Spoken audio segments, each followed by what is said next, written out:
Hey everybody, what's up? Just doing a little stream, little stream. Gonna talk about some things after I fix my camera. There we go. Got the pop-up chat out. There we go. Try to cut out that can of Lysol sitting back there. It's important to have a can of Lysol in the house. Never know when you're gonna need to kill all the germs everywhere. So anyway, I thought I'd do another quick stream and just kind of update you guys on how my week has been. Because I know you probably haven't seen much from me on the main channel, and there's a reason for that. It's been a hell of a end of the month. This entire week has been nothing but preparation for SideQuest. So it's been fucking insane. I mean, literally very few hours of sleep, constant work at the computer, After Effects, Photoshop, Premiere. It took me probably 30, maybe 32 hours over the span of like 3 days just to do the title sequence. So that's not counting finishing the overlays and the death and health pictures of all the co-hosts, and then like the special attacks animations. Like each host of this show is going to have a special attack that we can use once a show. And so when I hit the little button, it plays this cool sequence, and it took a couple days to do that. So a week went by pretty fast, even with only like 4 hours of sleep a night. So it's been fucking insane, you know? But SideQuest is well close to being ready. All I got to do now is a few little minor tweaks and adjustments, and then put together a credit roll. And then I've got to do a test stream to make sure OBS isn't so overloaded with everything that I've created that I won't even be able to stream. So it's gonna be real interesting. But I thought I'd do a quick stream and update you guys. We might get joined by Beardy, but I don't know.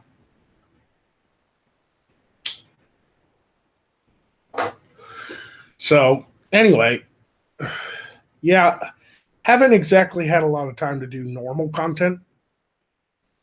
And then next week, pretty much after SideQuest airs on Monday, the 18th at 7 p.m. Central, I've got 2 days to get ready for VidCon. So I'm leaving out Thursday for VidCon. So it's just a busy end of the month. Like VidCon, by the time when I get back from VidCon, it'll be like my birthday. And then July will be here. So it's like, boom, June's gone. June's already gone. Fucking summer is fucking disappearing quick.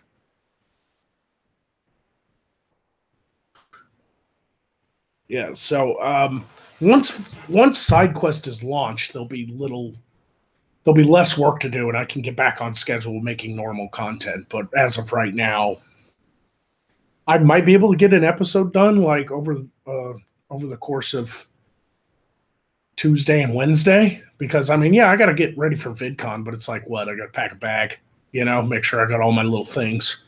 It takes 20 minutes. I've got 2 days. So I'm really hoping to do a video on Tuesday and Wednesday, just so people have something to watch right before VidCon happens, And yes, I'll probably be streaming from VidCon somehow, some way. I haven't really thought about how I would stream personally. I'm thinking I'm thinking I'll probably be on a bunch of other people's streams because they're definitely more prepared than I am when it comes to stuff like that. Like I know like Jeff Holiday is like probably going to take his 360 camera down there, and they rented huge houses, like these Airbnb houses with like 12 rooms in them and shit, and it's going to be a party, so they'll probably set up cams and everything. So if I stream like I'm doing now, just me and my audience, it'll probably be in my hotel room with just the webcam that's on my laptop because I don't plan on taking any of my other like nicer equipment with me. I don't see the point, really. I could take my nice camera and get all kinds of cool pictures and stuff, but I really don't see the point. And again, I might take my Canon just in case, like when I'm out of character, maybe I can walk around and get some really nice pictures of people because I am pretty good at photography. Like I've learned how to properly use the camera, so it wouldn't be just like a bunch of selfies. It would be proper photographs. So I thought about taking that for when I'm not in character, but a camera does me no good when I'm walking around with the fucking contact lenses in and shit. No, it would not be easier to stream with my phone, Brad Young, and here's why. My phone's a piece of shit.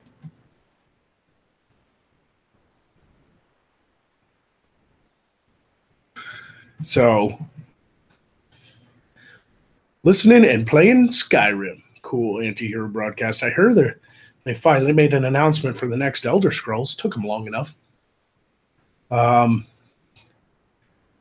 just got Skyrim SE because it's a bit more stable to mod, and I've been having a really good time getting it set up, but I haven't really played it because I had to get down to business. So it was definitely, like I said, a very interesting week because I would have loved to have sat on my ass and played Skyrim all week, but I had work to do. There was no way I could get what needed to be done for SideQuest over a weekend. Like, now I'm sitting pretty nice. I do my credit roll, and I do the timed, I've got to do like a time overlay for the death images, because the new rules on SideQuest, when we die, a little clock will appear over the skeleton, and it'll count down 2 minutes. And after 2 minutes, we can either stay dead or be revived at the behest of the audience. But 2-minute death, no matter what. And that kind of is also a way to give all the hosts a 2-minute break if they need it, a little 2 minutes off screen, It's a massive production too. Wait until you guys see the new title screen. I mean, I even pulled it up next to the old side quest that I did, and I was like, God damn, I've gotten better at this,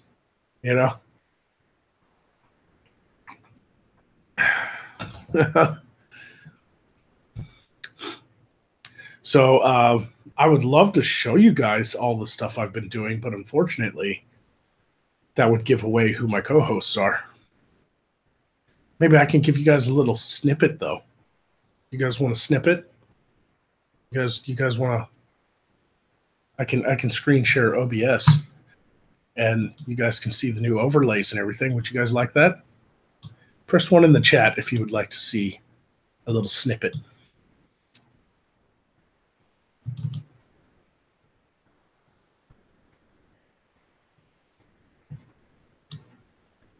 I'll turn certain people to dead so you don't see their faces.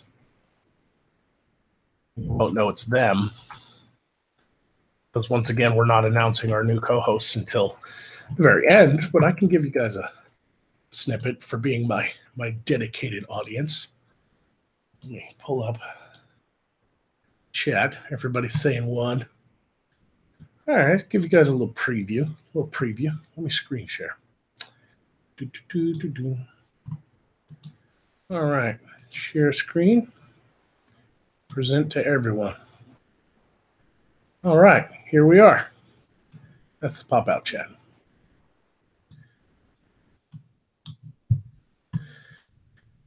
Look at there.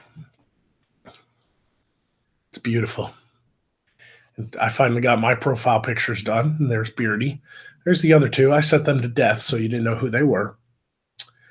But we'll go ahead and we'll cycle through Magog, taking some hits. Getting a little bloody. Then death.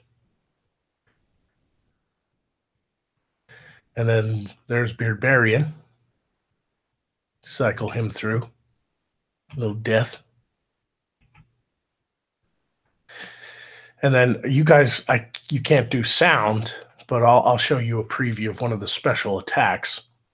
Who should I do? Who should the special attack? Because I don't want to show them both. So do you guys want to see Magog's special attack, or do you want to see Beardy's special attack? 1 for Beardy, 2 for Magog. How about that? Let me watch the chat, see what you guys have to say.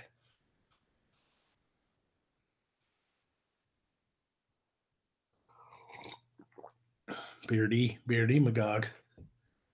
Beardy, Magog. Okay, people want to see Magog, so it's looking like a lot of Magogs there. Yeah, a lot of twos. Some ones too. It's hard to tell. God, it almost looks like a tie, actually. Both. Do you guys want to give away the whole show? Then again, you can't hear the sound effects. The sound effects is really what makes it. But you guys can see it. The hell with it. I'll show you guys both. You guys are my dedicated fans. You guys are my Magoganites. You're the ones that have subscribed to the live stream channel. All right, here goes Magog's. Watch what happens. Watch the screen, everybody. Ready?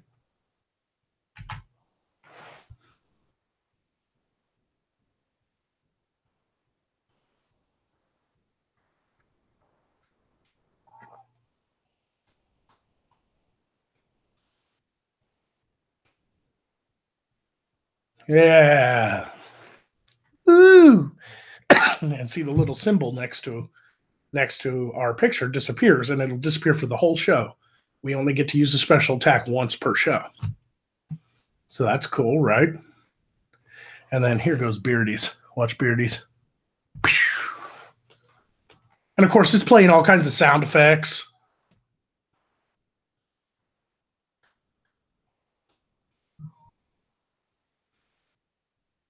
There it is.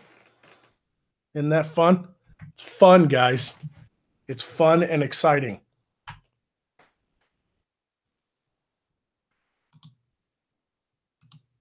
Get the chat back up.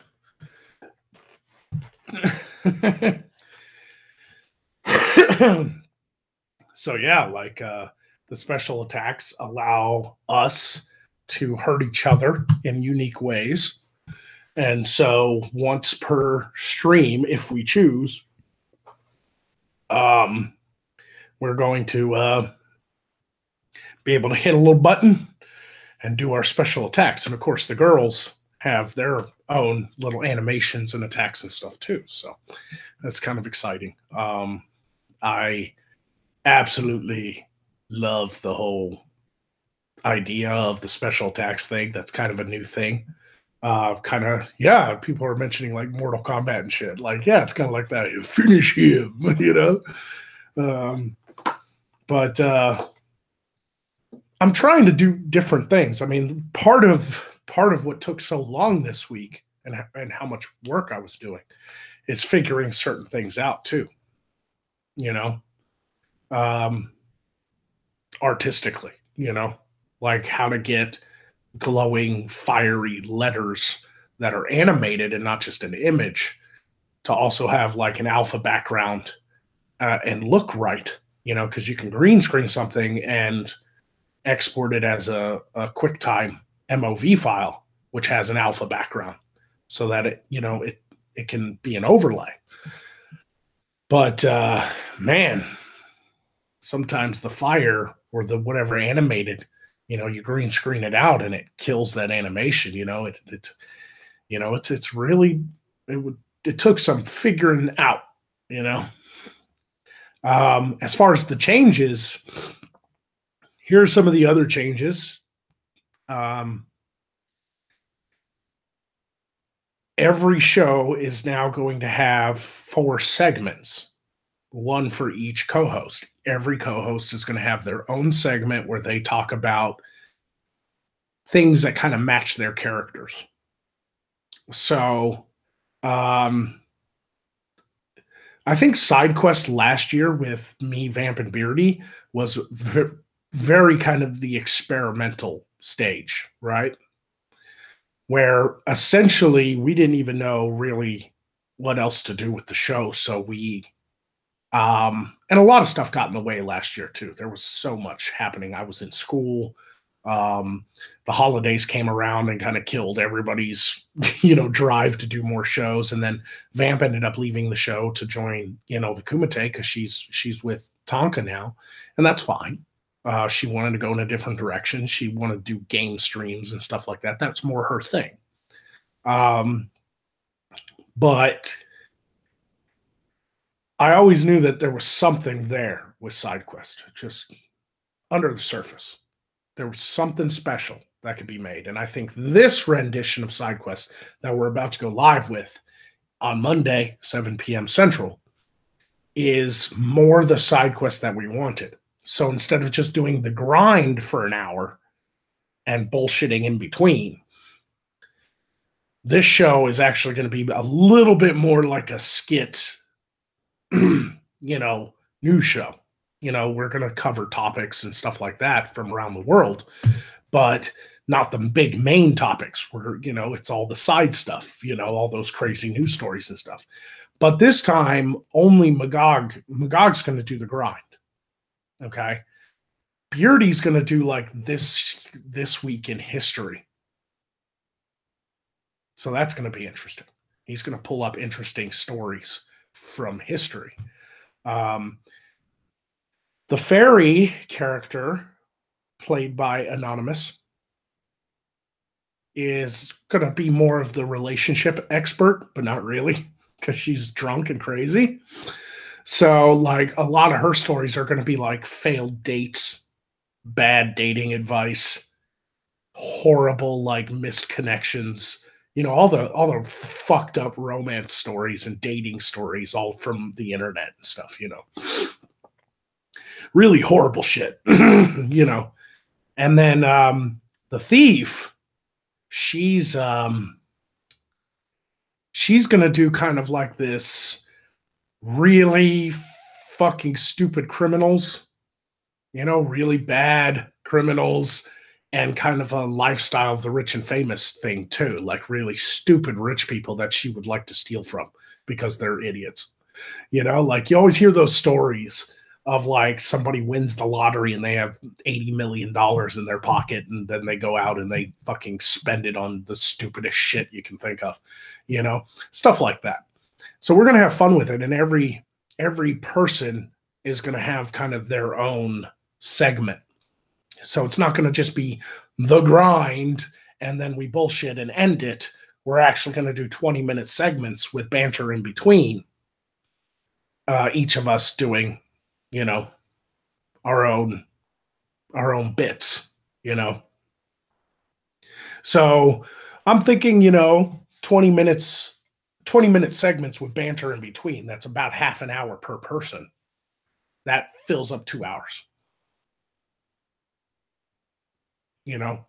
So this show not only has better animations, not only has 4 co-hosts, not only has the new co-hosts have agreed to be characters from my world, which is what I originally wanted. Like Vampy was great. She was fun to stream with and stuff, but she didn't want to do the whole pretend thing. She just wanted to be a vampire from our world, like the real world. And so the whole idea was that she was just kind of talking to us through a portal or something. But this time, everybody's from my world. Beardy's from Volgoth. The fairy is from Avendoom. And The thief is from the Brine region, which is where all the merchant cities are and the merchant kings. So it makes sense a thief would be from there. So everybody's got costumes, everybody's got little background sets, just like I do.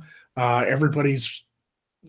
It's taken a long time, but we definitely got to a point to where it's total, totally put together the way I originally envisioned SideQuest from the beginning, which was a complete kind of fun live stream that takes place in Magog's world. And Magog has shown these co-hosts the magical portal into our realm, and it has driven them just as insane. So another clone asks, is the Fairy Prince of Queens? No, they're both female. Are you making a Morsecar map? I'd love to see the map. I am actually working on that. I am. I've already drawn kind of the outline of it, but I've got to fill it with all kinds of little details and stuff, and that's going to take a while, especially since I've had to put that on the back burner in order to do all the side quest stuff. Like I've been literally working all week. Like I have not taken a break. And, if the other co-hosts were on here, if Beardy was on here right now, he'd tell you it has been nonstop with me because I keep them updated in a group chat. And it's like, boom, boom, boom. Like I was posting stages of my work, till like 2, 3 in the morning. And then I'd go and bed down, wake up at 6, 7 in the morning, get like 3-hour nap essentially, and just boom, go at it again. I just turn on my Pandora and get to work, man. And it's a lot of stuff. Yeah, fill it with all sorts of details. Yeah. Please do a video on the elusive immortal Florida man. I have no doubt that Florida man stories will make it into at least 1 or 2 of the segments. I mean, the grind alone probably will have some. Just sending some love from the YouTube Saints Discord. Thanks, Jables Boogly. What's up, buddy?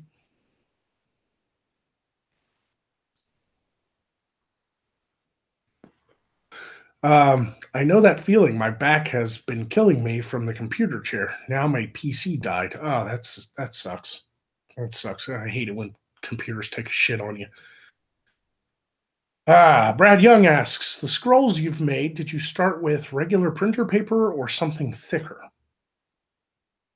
They are you talking about the set? That's just normal printer paper. I mean, you got to think about what people are actually going to see on screen. And so it doesn't, I knew that the camera was never going to get that close to the scrolls, so I printed off interesting things. Some of it I made myself, get a nice font and type out something and then put a symbol above it, and then print it out on Photoshop, where I found a slew of awesome, just magic spells and shit like that off of Google Images. I printed them out and dipped them in coffee and then put them in the oven to age them. Just got to be careful because it's such thin paper. Once you dip it in the coffee, you got to be real careful picking it up out of it because you'll rip the corner off or something,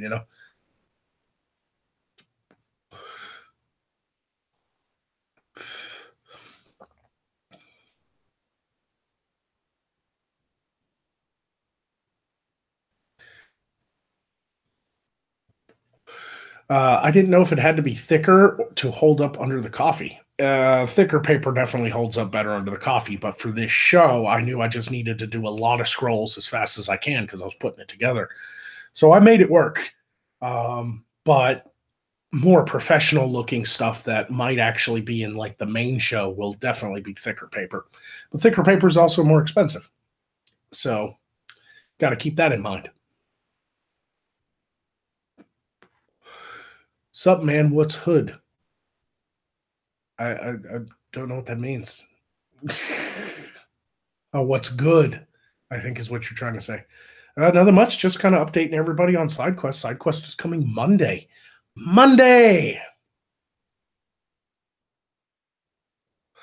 7 p.m. Central Time. And I will be putting the watch link out there on social media probably a few hours prior to the show's actual launch. Tomorrow, I plan on getting on with all of my co-hosts and doing a test stream, not live, unlisted, to make sure OBS is working and that it's coming through clear and the audio sounds good and everything, so that when we launch Monday evening at 7 p.m. Central, we will hopefully have not many glitches. So, yeah, Toxoplasm Gandhi says, Magog, I just want to thank you for how you've helped us out. We're getting Matt and maybe Sargon soon. That's cool. Yeah, over at the Kilbride live stream. Is that what you guys are talking about? That'd be cool. Man, I haven't even gotten Sargon, so that'd be something. Sure. Yeah, I don't imagine you'd be getting Matt anytime soon because he's going to VidCon just like me. But, that's great, guys. That's awesome. If you guys do get Sargon, tell Magog says hi. I have him on Skype. I just try not to bother him. I know he's a busy man. He did accept my friend request on Skype, and he did do that little cameo in one of my videos for me. I asked him to do a quick video. I put him inside the crystal ball, just as kind of a funny. Let me turn off my camera here and go get something. Don't want y'all to see me in my pajama pants.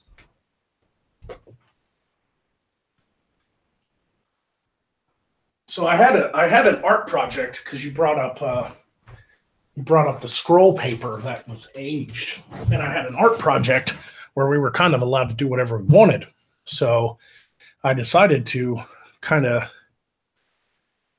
try to do some artwork that I could also use in the show, and so I did these interesting pieces with pen and ink and ink wash, and then I aged the paper. And this is a lot thicker paper. This is actually like watercolor paper, multimedia paper, real thick. But I did these really interesting images that I drew. See, like here's this one. And see, it's got like this nice, like faded edge.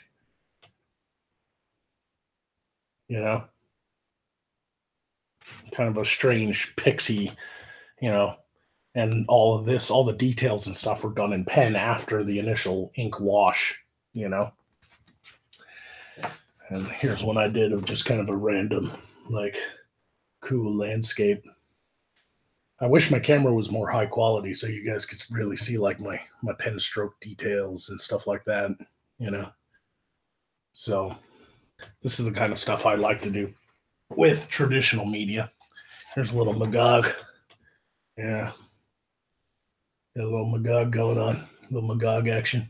And I frayed the edges, So I sat there and fucking tore at the edge of this paper. And it's real thick. So that took the coffee stain a lot better, Here's an interesting image of like one of the goddesses of the world, Vithika. She's like the goddess of vampires and demons and shit. Yeah, this was like a whole semester of work. It took a long time to do some of these. Here's just kind of a random cool image. I kind of burned the edges on this one. It was kind of fun, A lot of pen work,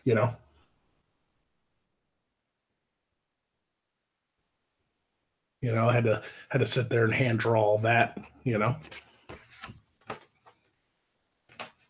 here's a weird vampire creature I did. That's fun.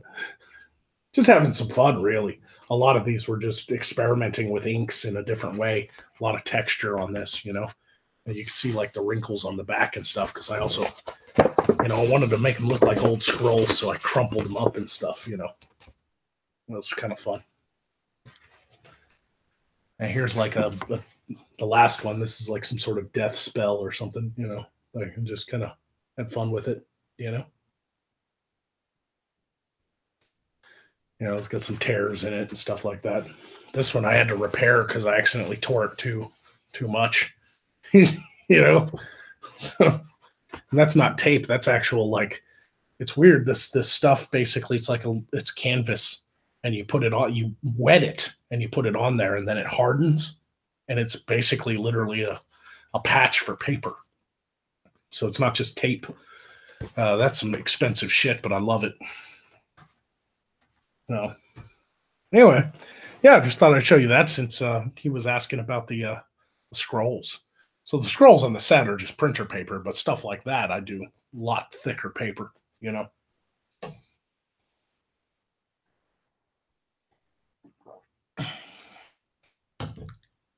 Bag Fries says, dude, I'm at the end of making a video game. If it works out and it affords the opportunity to make another project, I want to hire you for artwork if you do that.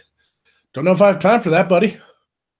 I really appreciate the offer. That's real cool and interesting, and I might be able to do some concept images for you over the course of the game. But as far as being an artist on a video game, there's just no way I have the time. I'm trying to build a sitcom here, so most of my work now is with Magog, and I think everything will be a lot better after VidCon. Like everything's kind of amping up right now. SideQuest is about to launch. VidCon is coming. Then after I get back from VidCon, things will go back to normal. I'll be back on my, we're getting the property started to develop at the end of this month. So the guy's going up there to cut trees and all kinds of stuff. And we'll finally have a big spot cleared, and we'll be able to get a perk test done and get the septic and water put in up there. And then hopefully start building the building here in the next 2 months.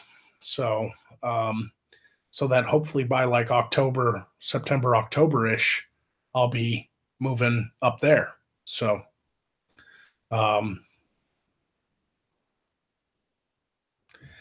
I wish I had a personal assistant. That's for sure.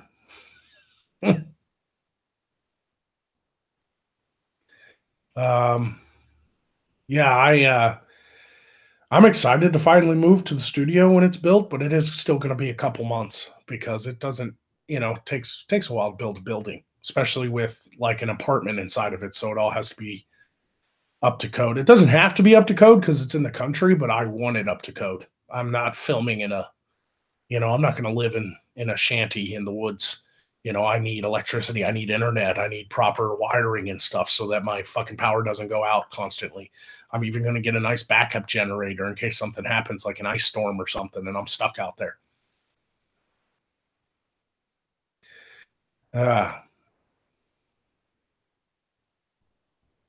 Keep on kicking ass. Thanks, Bag Fries. I'm excited for everything coming, Magog. You're the most innovative guy out there right now. You brought something new and creative that makes hard work but pays off, and that's why I'm a patron. Thank you so much, Taxo. Yep, the crazed woods wizard. Yep. Yeah, we get ice and snow. We get ice storms. Now and again, it's not like up north where like 6 months out of the year it's fucking snow. But down here, when we get a good snowstorm or an ice storm, it shuts the whole state down. Nobody goes to work. Schools close. The roads are covered in ice. No, Scribe got a job.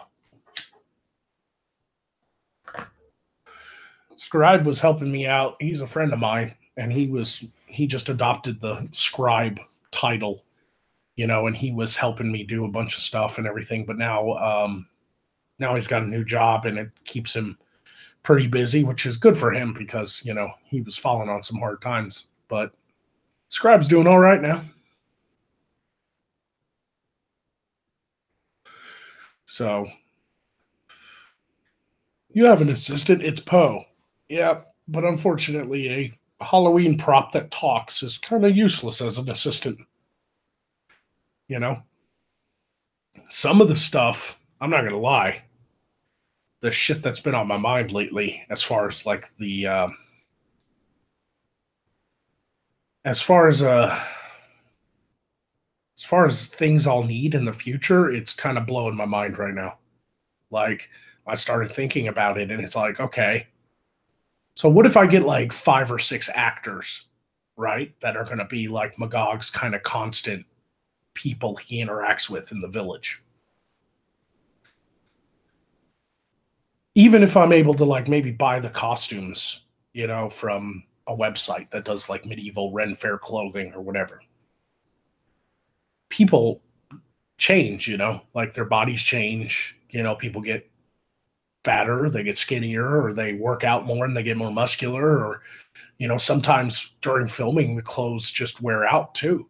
And then there's the whole like, I want to do this as a proper production. So like when the weapons aren't being used, when they're like hanging off of our belts, or when they're just being displayed, or when they're being held but not in a combat way, I want it to have that weight to it, so I want to use real blades. Problem is, when you go to do a fake battle scene or something, what happens when I have to switch that blade out with like a foam sword? I don't know how to make foam swords. I don't know where to buy foam swords. And even if I did, I don't know where to buy the ones that look like the real blades, so they swap out interchangeably.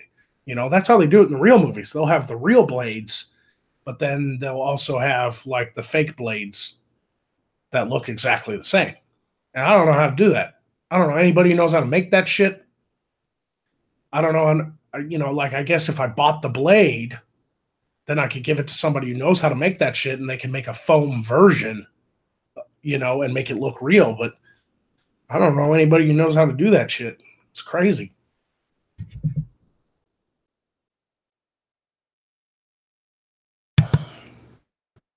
Incadescent01 in the chat.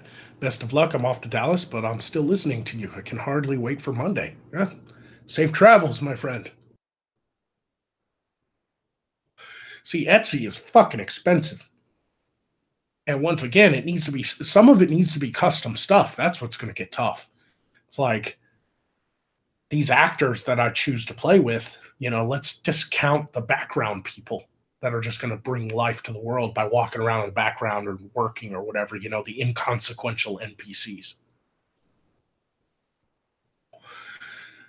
Think about the amount of costumes that is and the amount of props, and stuff. It's going to be interesting. It's going to be an interesting journey towards the bigger show.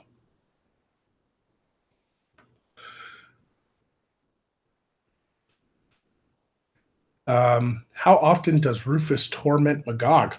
Not very often lately, because I can't take the time to animate him. I've got to find a more streamlined way to animate Rufus,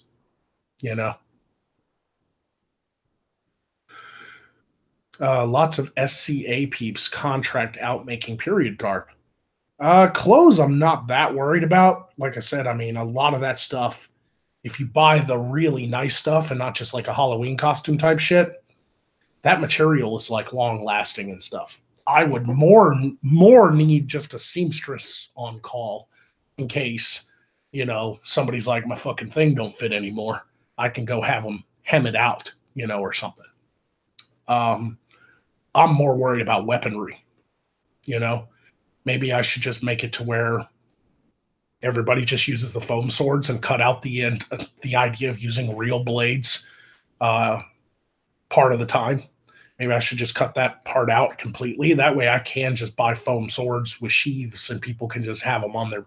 Problem with foam swords is they don't have that weight to them. So maybe there's a way to kind of fix that, because I think the actors can feel a little bit more part of the world when they can feel the weight in their hands. And sometimes there'll be a scene where you like clunk down the thing and it makes a clunk sound, and you don't want some foam thing that weighs nothing to just bounce, if it's supposed to be made of metal,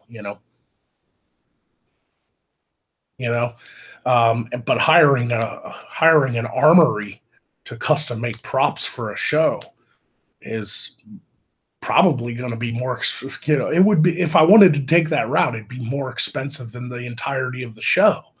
Like, I'm okay with just random props and building the village and stuff, getting the materials. I can raise the money for that, or I can slowly build it over time with my own money.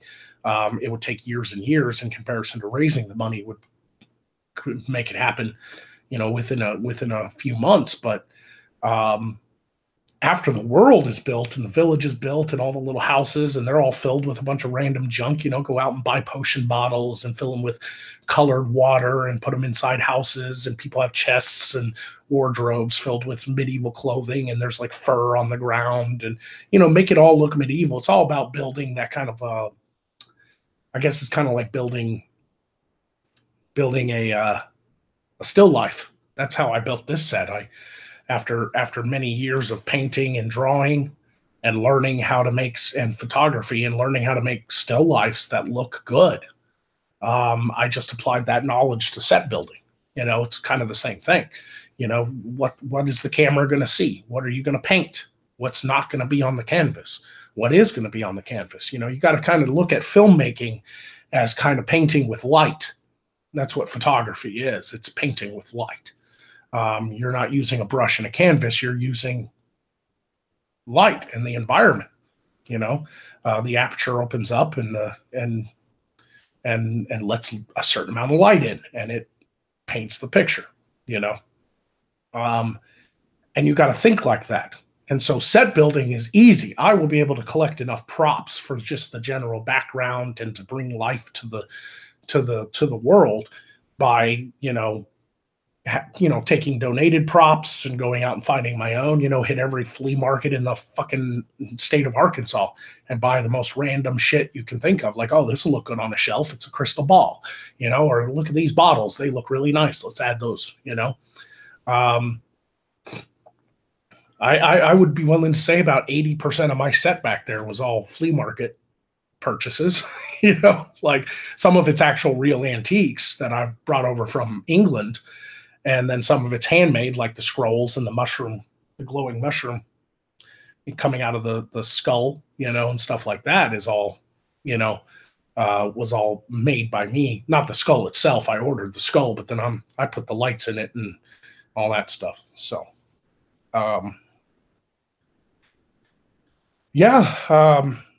so I'm not really worried about building the world. It's building the people in it. That's going to be the challenge, man. Finding the right talent, getting them dressed properly, getting them the right, weaponry and stuff like that, and special effects. My two biggest concerns for the future of this show is some sort of costume and prop department and special effects editing. Like, I can't do it all on my own. I'm learning as I go. I'm learning After Effects. You guys have seen the effects of that, but it's not perfect, and I'm definitely not an expert yet. And it would also be really nice if I wasn't the only one doing all this shit, because I also have to be Magog, and I also have to direct and write all the episodes. It's going to get to a point where in order to do the bigger show, I'm going to need help. I'm going to need people who are like, yeah, I'll edit 5 episodes. And then some other person edits 5 episodes, and everybody kind of does it the way I wanted to do it. And it would just alleviate a lot of work off of me. The problem is that I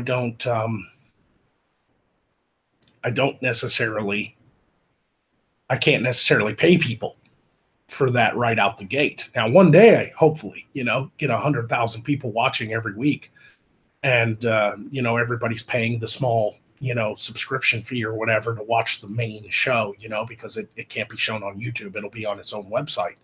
And I'm going to charge like $2 a month in order to get the full Magog experience with behind the scenes and everything like that. And then, be able to watch the episodes. And that's not a bad price, but you multiply that by, a few thousand people, and then we have some serious money coming in. And then I could actually afford to take on, maybe 3 or 4 full-time employees that will work for Magog Entertainment,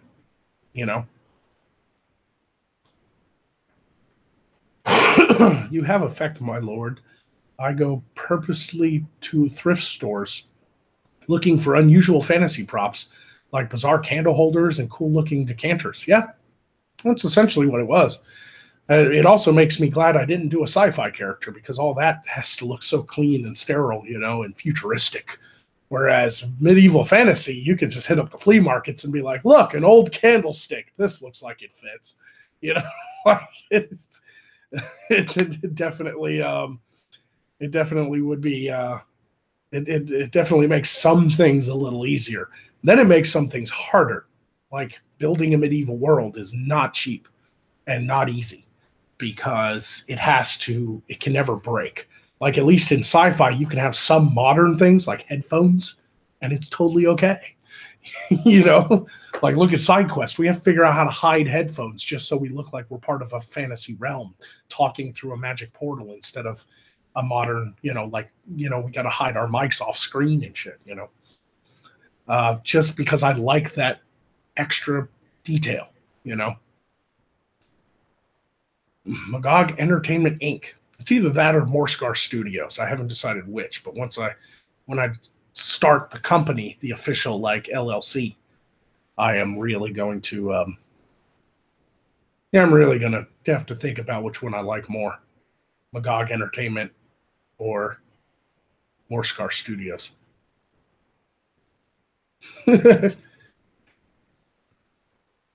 I am really devoted to immersion. A big inspiration to me was like Jim Henson movies and stuff. Like everything moved and everything had a place and everything was perfect. Like it all belonged. See, I don't like the flow of Morscar Entertainment as much as I like Morscar Studios.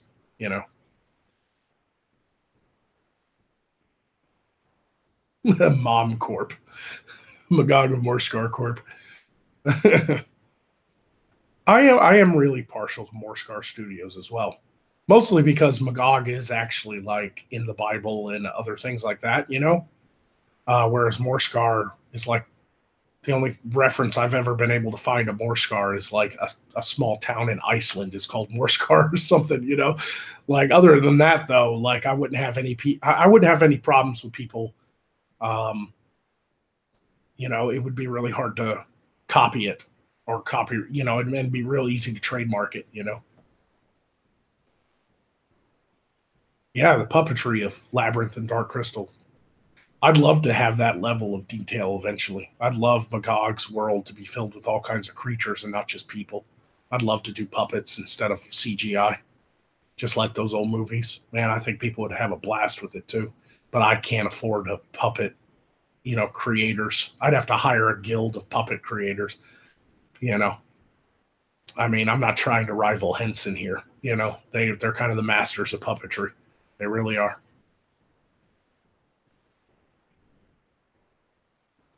Yep, there is a Castle Kilbride. That is true. But I would love to do that, man. I would love to have this a world that also has little creatures and little things that talk and, and not all of it's CGI. It's actually like little puppets and shit,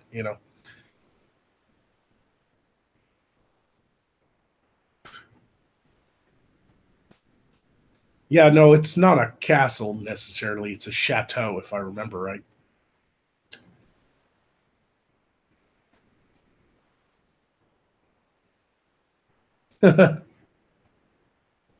Anti-hero broadcast. If you need people to haul heavy shit around, say so. I am shamelessly plugging myself. I'll let you know. Yeah, when it comes to building the village, I'd love any help that anybody wants to give if they can come down to Arkansas for a few weeks. But when that time comes. But after the village is built and everything, really when it comes to like permanent employees, man, I need people that can kind of be jacks of all trades, It's like, oh, I need a guy who knows how to functionally work the camera, but can also help me edit and maybe even do some side, like computer graphics and stuff, It's going to be a massive project. But luckily there are colleges in the Central Arkansas area. There's plenty of kids coming out of college and young people coming out of college that are looking for work in that field. I might be able to get something going.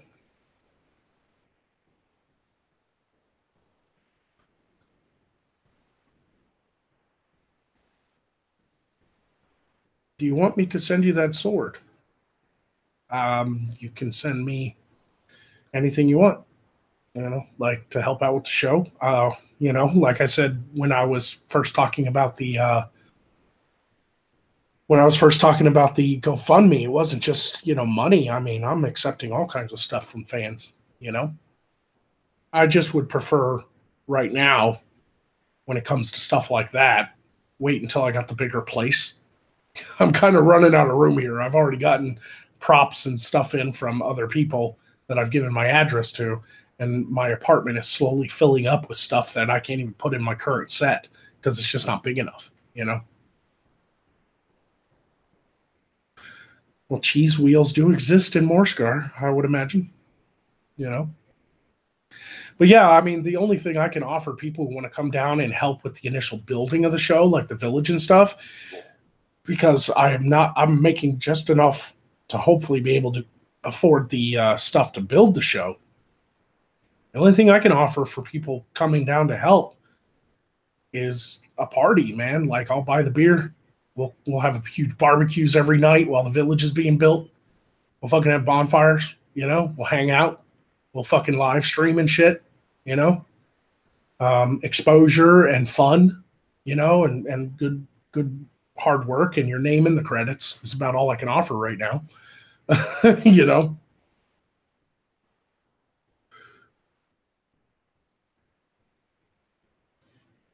Yep. So yeah, as of right now, I don't want to take any more props. I just don't have the space for them. But once I move to the new studio, I'll put the address out because it'll essentially be my business address, and then I'll take whatever you guys want to send me. Is there a Walmart down there? Yeah, there's a Walmart in every town. It's Arkansas, the home of Walmart. We have the biggest Walmarts in the country. Yep, you ain't got to worry about Walmart, man. We got plenty of them. Bentonville, Arkansas is literally the headquarters of Walmart. Sam Walton was from right here in Bentonville.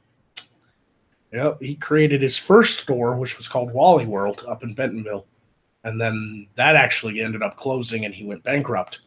And then when he tried again, he called it Walmart, and it exploded.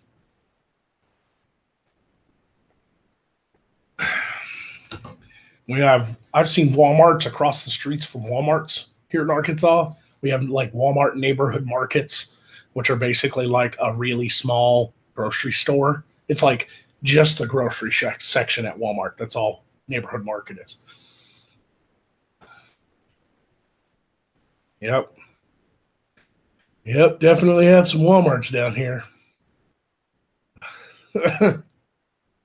So, you know, like, I don't know how many of my fans out there are willing to come down to Arkansas for 2-3 weeks to build the village, take off that amount of time of work, and have to put themselves up in a hotel because my building is only going to be 900 square foot. I can't shack everybody up. And you guys would have to come down and either like fly down and rent a car so you can go back to your hotel rooms or whatever. I guess I could shuttle you guys. I can rent a van, but other than that, it's like, um, you know, everybody who comes down to help out with this is going to have to kind of take care of themselves because the money's tight. Now, if I'd raised 50 grand, that would be fine. You know, I'd pay you guys, you know, at least room and board and food so that you guys could come down and have a little fun, you know, take a paid vacation from your normal job, come down 2 weeks and help build a village, but also get kind of, you know, get room and board. So it's kind of a free trip, you know. I'd love to do that for the people who want to help, but I just can't right now. I wish I could. Beard Bearing's in the chat. I sent you a fucking link, asshole. I saw you in the chat over at Gulf City. They were doing their, I guess he was featuring Unknown Archives little mockumentaries. And I saw you in the chat and mentioned I thought about streaming and updating the people, and you were like, I'm down. So I sent you a link, but you know, you didn't pop in. I would be willing to take as much time off of work to help out with this. I hate my job anyways. Please do not put your personal life ahead of my project. Take care of yours first, you know. I would really hate for somebody to be like, I quit my job and I live out of my van, but at least I get to be here and a part of this. I'd feel bad. I'd feel so bad. Don't do that. Please don't do that. Yeah, but Toxoplasma gondii, man, you guys doing your show, and I mean, I help a lot of people. I try to get on live streams all over the place, you know. I was on Pimp Monk's live stream like a week ago, you know. I get on, you know, I try to help everybody out. People helped me out, I'm helping them out. You know, I do live streams, and I get on other people's live streams, and then I'll tweet it out and be like, come on by and see this person, you know, like, well, you know. That's what this kind of community is all about, I guess. Like, we're all trying to do something different and new and unique, you know.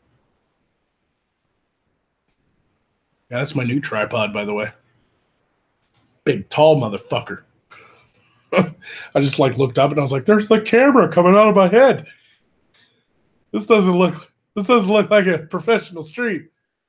I was using that to take my like individual pictures.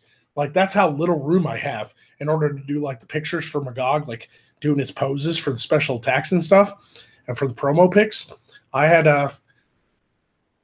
to set that son of a bitch up and just point it down my tiny little hallway back there and stand at the end of my hallway and do the poses. I have no other room. If you guys fucking see this place, I mean, it's fucking insane.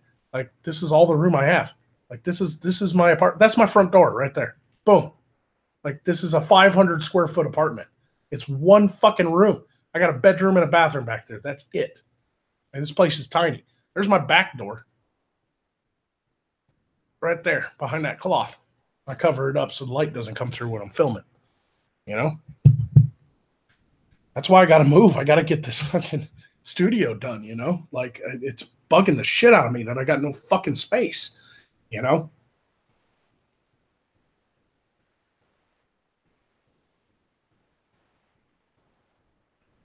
It would totally be worth it. I have enough saved to take time off. It would be more of an investment. Yeah. You know, well, if you have the time off, you know, I'd love to have everybody down who wants to, you know, wants to help out with this, because I mean, you'll be in the behind the scenes documentaries, because I plan on filming the entire building of everything. You'll be able to kind of shill your own channel if you have it.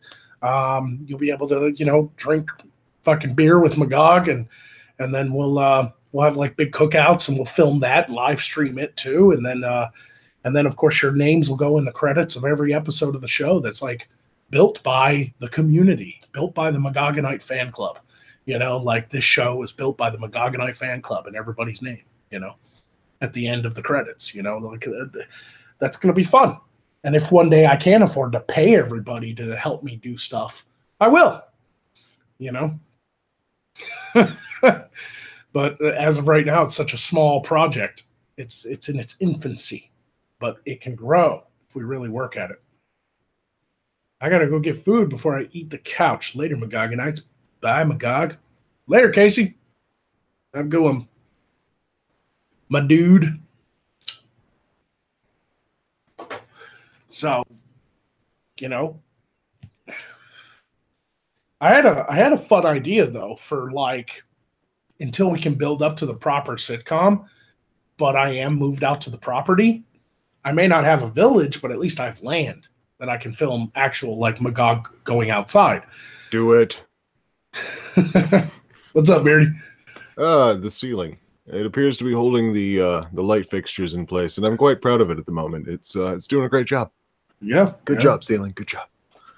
Yeah. How you doing? I'm chilling, man. I mean, I've been busting my ass all week, so I finally decided. I've seen the fruits of your labor. God damn. Yeah. It's fucking insane, man. It's good. It's good. I've been at it, man. I've been at it. Fucking hardcore. You know that. Oh hell yeah. I'm excited to drop this bomb.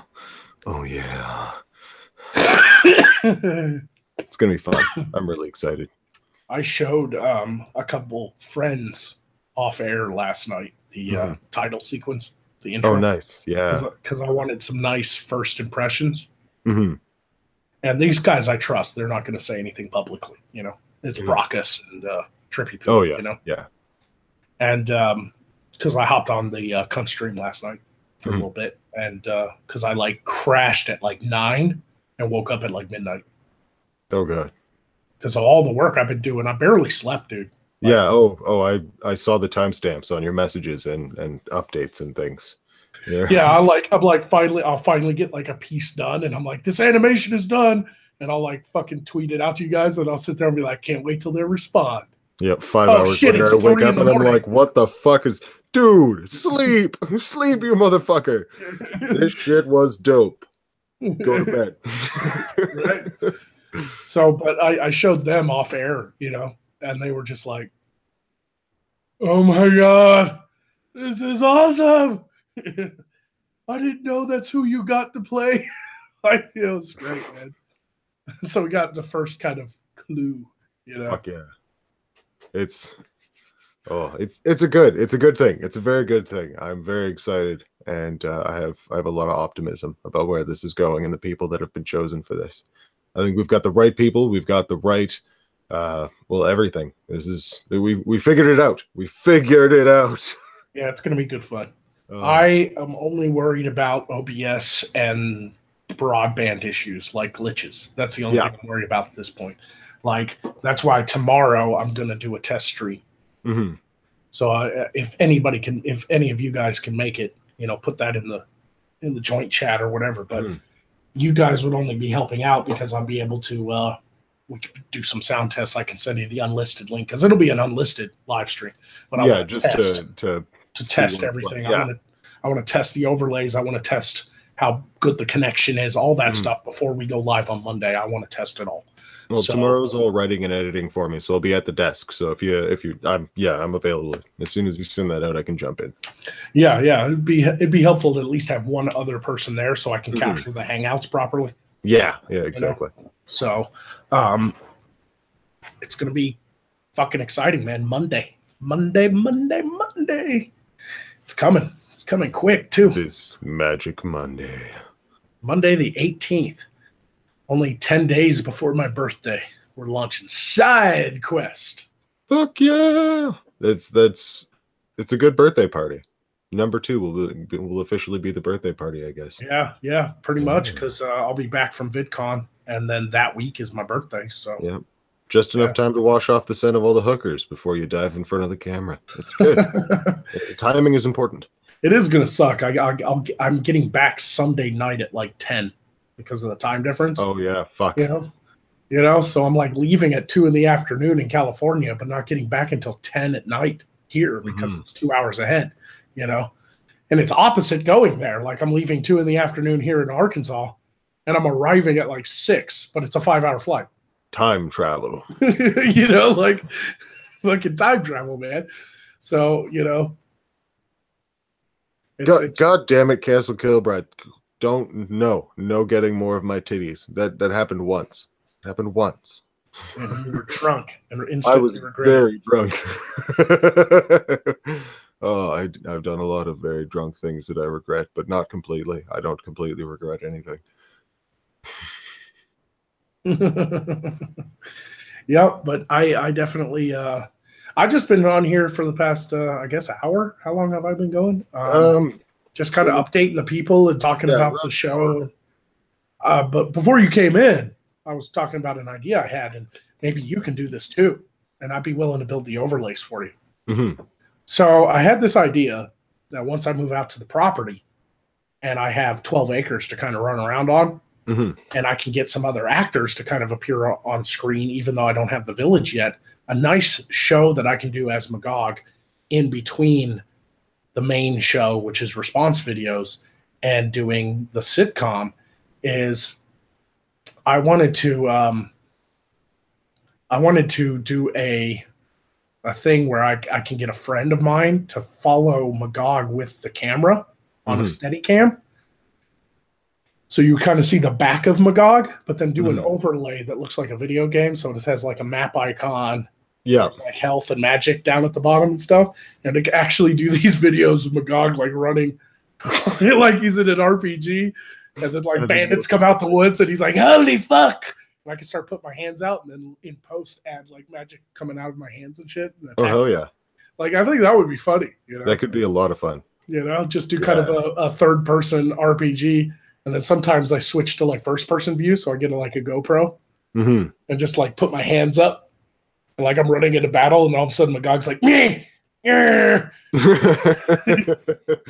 fingers flip, magic starts flying, green fireballs. Fuck you, motherfucker! good shit. Fuck That yeah. would be really funny, and have like the health overlays, you know, the and stuff like you see in the RPG video games and shit. That would be really funny. It would be. In fact, I think we should do a couple of episodes together when you come down to film doing that. You know?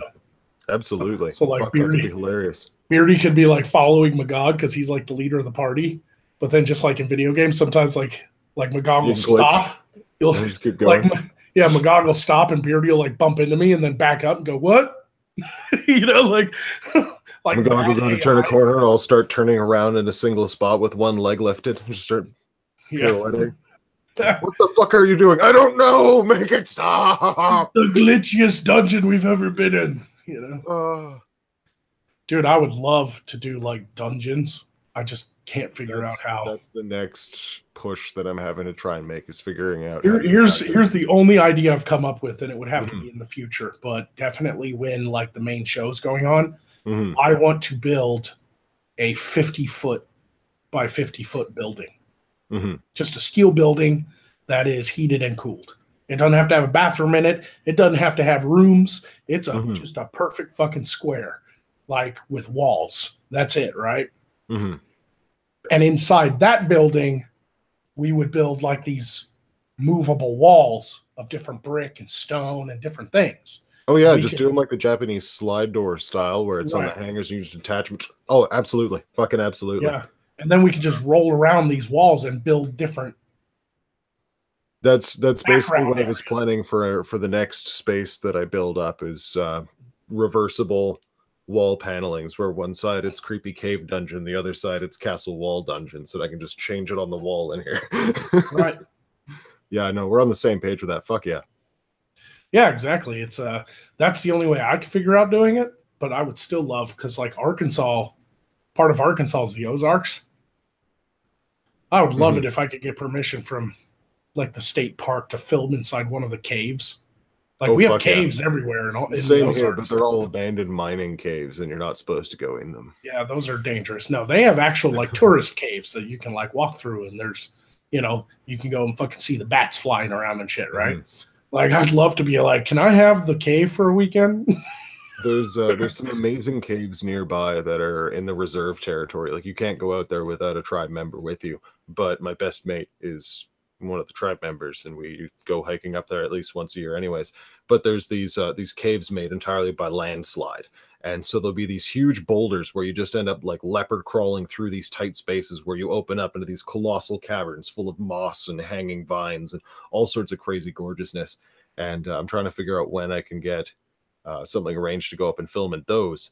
But it's a hell of a climb. It is to get to the caves, you have to get to the top of the mountain, and then some of them you don't think you're gonna make it through the other side. Sometimes they're a little bit tight. Yeah, just don't kill yourself. Okay, we haven't so far, and it's been like almost 12 years of doing it.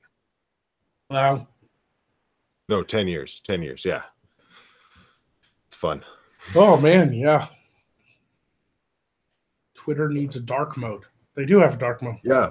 It totally click on your icon up in the upper right. Go down to night mode and click night mode. Yeah. Yep. Fuck the brightness. Yeah, it's literally like I have all my YouTube has it too. I set it all to dark mode, like night mode, because it hurts my fucking eyes, man. Yeah. Yeah. I don't like I've got the window open, which is why I'm glowing as much as I am now. But if I didn't have these fuckers on night mode, oh man, and their brightness turned down, I glow. I turn into the fucking grave robber motherfucker from Repo, whatever, the genetic opera mother, that blue skin motherfucker. Right. Fanny poetry. It's it's terrible. It's terrible. Nobody wants it. Yep. But yeah, man, I'm excited for the future of everything. Like SideQuest is going. I'm going to VidCon after that. Get back on a normal filming schedule. Get the property developed. Maybe in a couple months, be able to move up there because the building's done and build the big main set. Yeah, man, it's gonna be crazy. It's gonna be so worth it. It's gonna be so fucking worth it. And I'm so ready to hop the border. I don't blame you, man. I want to make this. I want to make this a reality, ASAP. You still need to figure out your fucking passport situation. Oh, I know. Oh my God, I gotta tell you the most terrible thing. So I told you it was stupid difficult trying to get a birth certificate from Ontario. Ontario recently did this stupid thing that's going to make this now take even longer, where Ontario ID doesn't have a gender on it aside from your birth certificate to begin with. But the Ontario government recently decided that any person born in Ontario can resubmit to have their gender changed on their birth certificate to match their gender identity. So right now, the very office that I'm trying to get to send me my fucking birth certificate is being hit up by half the population of Ontario for an adjustment of information. Oh, right.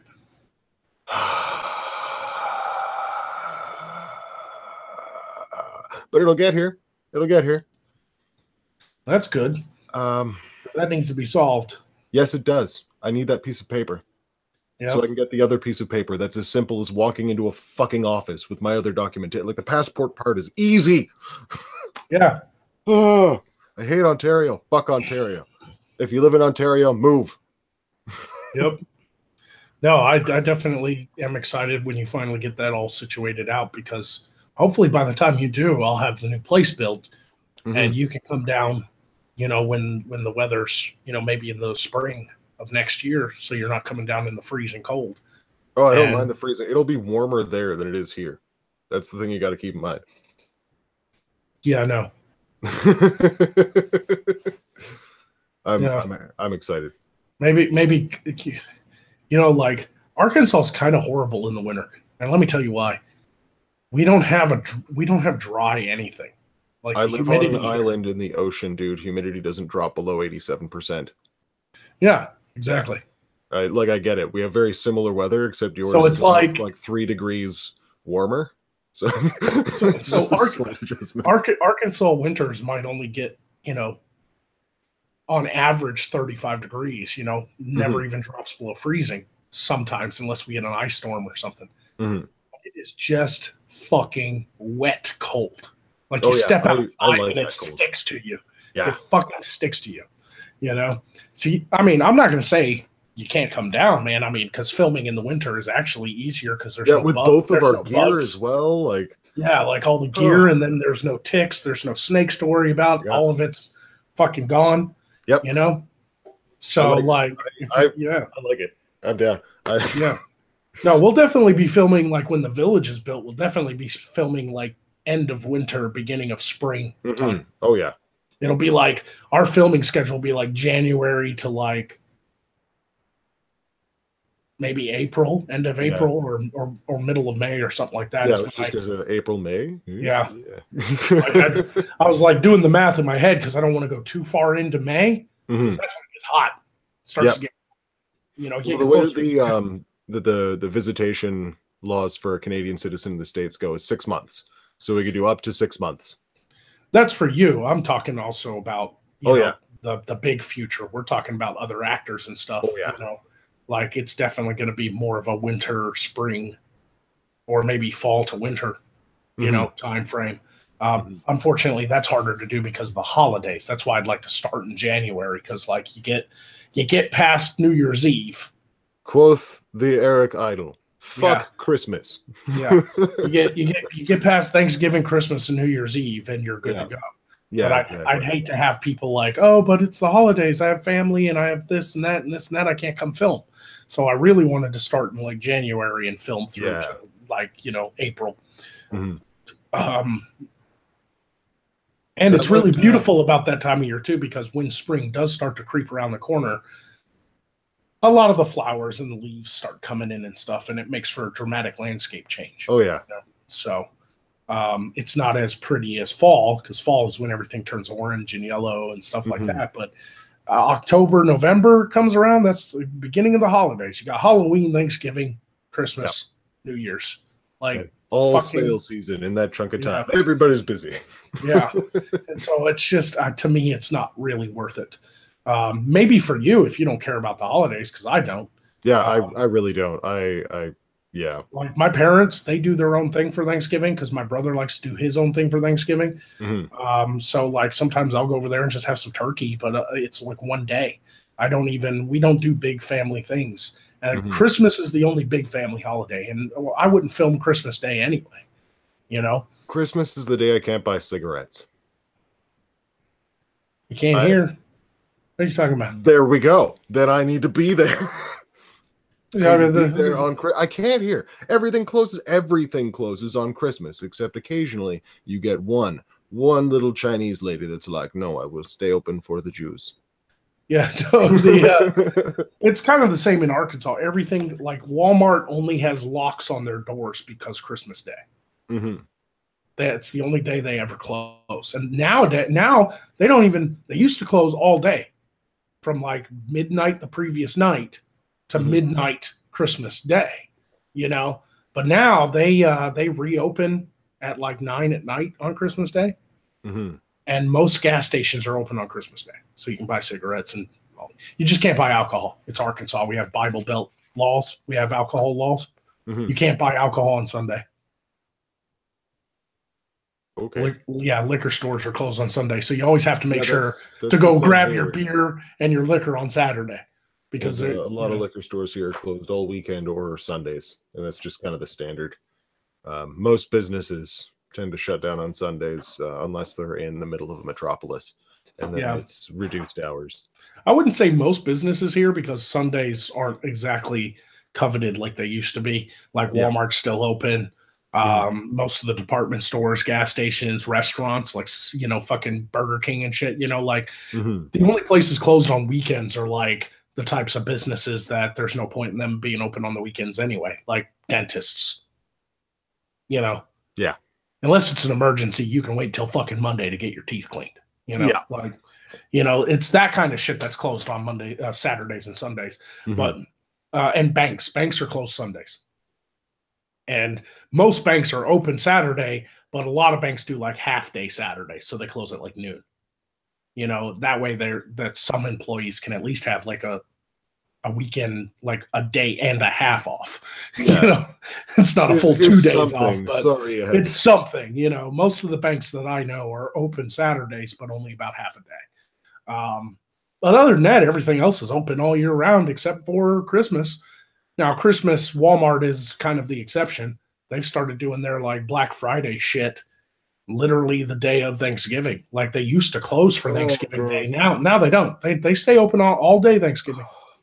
That's why my parents never do anything. My mom works for Walmart. She ends up working Thursday because the next day is Black Friday. That sucks. Yeah. That fucking sucks. Yeah, Thanksgiving is not a day for closing for retail anymore. I fucking hate people. I feel so bad for everyone that has to work through Black Friday sales and shit. Like, especially when you got to sacrifice time with your family for that shit. My mom's worked for Walmart for 19 years though. There's no getting her down. She's been through it all. Yeah. If she's stuck with it this long, she's sticking with it. At this point, she just kind of works at TLE. Like the first decade she worked for Walmart, though, she worked in the toy department. Imagine, my mom was never happy during the holidays because she worked in toys. No, that's fucking. She worked toys. She worked fucking toys, man. Like she'd come home with this like smile on her face because it's the fake Walmart smile. And as soon as she get in the door, she'd go. You know, like her face would just go, I'm tired of wearing this smile. Or Hell Wheels about destroy the world. Yeah, that's the only real downside to living in the Bible Belt is liquor on Sundays is pretty much a statewide thing, even if it's not a dry county. And for the most part, people are simple folk around here. So it's kind of hard to get into any kind of like, That's how I like it. I'm too retarded for complicated city life. Yeah, right. I don't just ride the short bus. I'm tied to the roof. It makes dating a little difficult. That's the only downside, in my opinion. Like I love Arkansas, but slim pickings for a guy like me around here.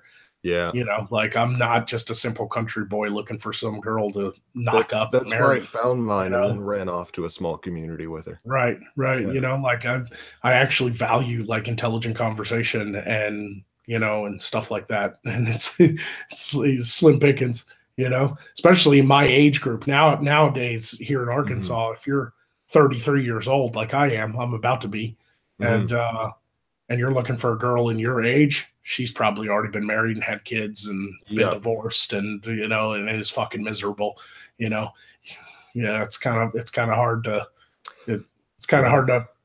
find somebody who hasn't been tied down before. Well, there's always mail order. Yeah, give me a nice Russian bride. Yeah, just lay it out what you want, what you expect, get the contract, get it in writing. Yeah, you're good to go. It only cost $30,000 to get her here. Mm-hmm. Oh man. This season on The Bachelor, a soulless sorcerer finds himself searching for companionship at long last.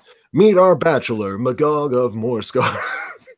I would love to do an episode like the main show, and we get it launched. I'd love to do a parody episode. Because they used to do shit like that, like in medieval times. The whole village would get together and be like, all the bachelors on this end, all the ladies on this end that are available, and everybody draw straws. Yep. Yeah, let's dance and party. Maybe some love will happen. Yeah, the courting, the big courting events. Right, yeah. Get together for the dance and the barn raids, and we're gonna go down, dance around the maypole. Let's go. Yeah, but it makes for great material. Oh yeah, and I'd love to parody that, where like there's a big festival in Nightshade Village, and Magog's just like standing at the edge of the woods, like, I'm going to murder all of them. But then all of a sudden, some village elder is like, "Come on, wizard, join the festivities!" No. I'm looking forward to the inevitable. And he's like, "What am I doing?" When Magog stole Christmas animated special of Magog showing down, having a showdown with Cindy Lou Who. Right. Fucking killing her and murdering her family and still running off with Christmas, but his heart grows 10 times as big from the experience. Irate Bear just popped in the chat, said, "Side quest, about fucking time, you wizard fag." It's not my fault. I don't have to take that kind of abuse from you, Irate Bear. Oh, fucking twat. Smoking time. Oh. Yep. I'm still here. I'm just standing out of frame. Yep, I understand.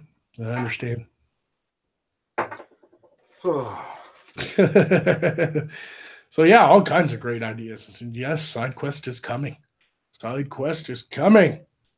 All over your face. Balls Deep, Monday, 18th at 7 p.m. Central. I'm just trying to figure out when exactly we should release some of the promo stuff. Should it be after we do the first side quest and introduce the new co-hosts, or should right before the show we release a bunch of stuff, and then everybody gets excited? That's ready now, except turn the co-hosts' silhouettes into just like black silhouettes with question marks. Yeah, right. Yeah, that would be interesting. My problem is I'm having a little trouble putting together the promotional pictures. I really am. Like after I finished all the important stuff, getting the intro done and the special attack animations done and all that stuff, I started to work on promotional stuff. I figured this weekend I'll just work on promotional art. Having a little problem there, buddy. Having a little problem. I would like to recommend inspiration from the promotional posters of the Lethal Weapon movies. The Russian that's not the problem. And the Super Mario Brothers Super Show films. No, that's not the problem. It's the pictures you guys sent me. Trying to figure out how to put them all together. Yeah, the problem with, like, if we were all in person and took a group photo, it would look very natural and, obviously. But since we can't do that because everybody's all over the fucking world, I had to rely on you guys taking pictures. The poses are great. The image quality is pretty good on everybody. The fairy, her pictures aren't the greatest because she doesn't have a proper camera, but the thief and yours look pretty good, digitally wise. But my problem is no matter how good y'all's look, mine look better. Yep. Way more clear. Like you can see the fucking pores in my skin. I get over to you guys' pictures and you're washed out by the sunlight. The light is coming from different directions. So if I put one of you guys next to me, the light Doesn't look like it's coming from the same place. It was like, I need an overcast day and the sun is opposite me. Good. Yeah. And half the pictures you sent me, I can't use anyway because it started raining. Yeah. And I could tell you could see like slashes of water going over your face and shit. I can't get rid of that. You know, like they're great shots, but fucking rain. Yep. They're great. They're great. And I might be able to use them later for something, but yeah. You know, that's why I sent them anyways. It was like, I'm not going to get any better weather other than bright sunshine for the next couple of weeks. Just keep on taking pictures. Yep. So even Photoshop can only do so much, you know. And I'm like, if light is on the right side of your face, but on the left side of my face, it's not going to look like the light's coming from the same direction. And you can't really change that in Photoshop. Yeah. You can't change that. It's fucking difficult. No matter how many overlays you try to do or burn tool or figure out when I was setting up the shots was like, where do we want the lighting coming from? I don't know. I'm just gonna guess. Had to see. Yeah. Like you know, it's different, you know, like it's really hard when everybody had a different light source in their images. Yeah. So it's like, okay. I just have to take the next step of actually planning out the shots and stating what direction the light's coming from. And outside of meeting in person, that's the only way to do it, is to actually be like, okay, guys, we got to redo the promo pictures. But I don't think we can this weekend. I mean, we don't have enough time. You know, I'd have to get everybody together. We'd have to do an off-air live stream, you know, an off-air hangout, and I'd have to explain to you guys how to properly fucking fix the exposure on your cameras. Yeah. You know, half of you don't actually have good cameras. You know, you're using, you know, iPhones and shit. Yeah, we gotta work with what we got, you know. Like it was fine up until now. The promotional stuff might just have to wait. Because maybe we can just use like themed clip art style thing, you know? Yeah. No, it's the icons and title and yeah, it's difficult. Like yours were high quality images because you actually shot in RAW, which I told you never to fucking do again.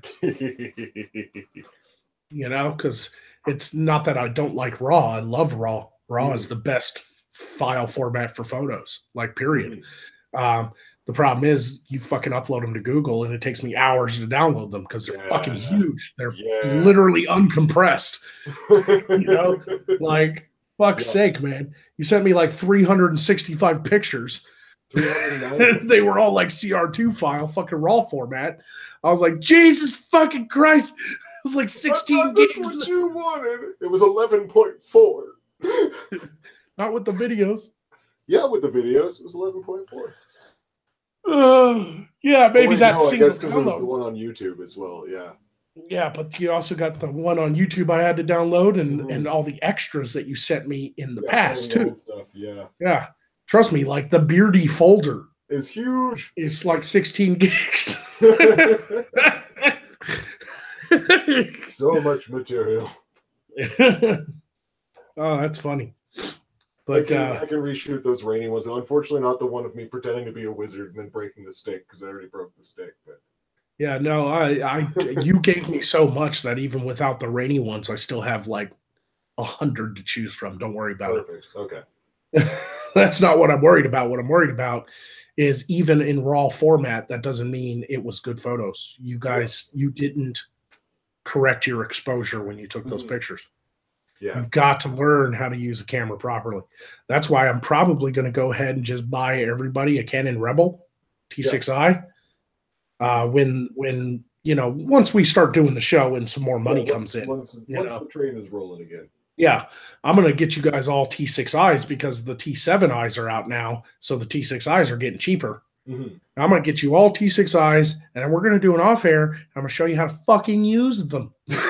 I'm going to show you how to correct your exposure. I'm going to show you what I'm going to teach you about aperture and f-stops. I'm going to teach you about fucking everything. Okay. So that you guys know how to properly expose your images. See, like this webcam right now, it just does, it's a webcam, so it just tries to automatically do it. See how there's this like big shiny part on my face right here from that light? Okay. That would not happen if you properly exposed your shot. it would get rid of that. So like some of the pictures you sent me are great poses. The costume looks great. You're fucking but then like this part of your face is white. Like I can't fix that. There's no even skin texture to fix. It's completely washed out. Yeah. And you waited for kind of an over cloudy day, and so that tells me you didn't expose. You've got to learn this kind of shit, for that. And so did the other two. Like the other two, like the thief. I'm trying not to use names here. It's hard. It's hard. But the thief, she had to get her brother to like take pictures of her.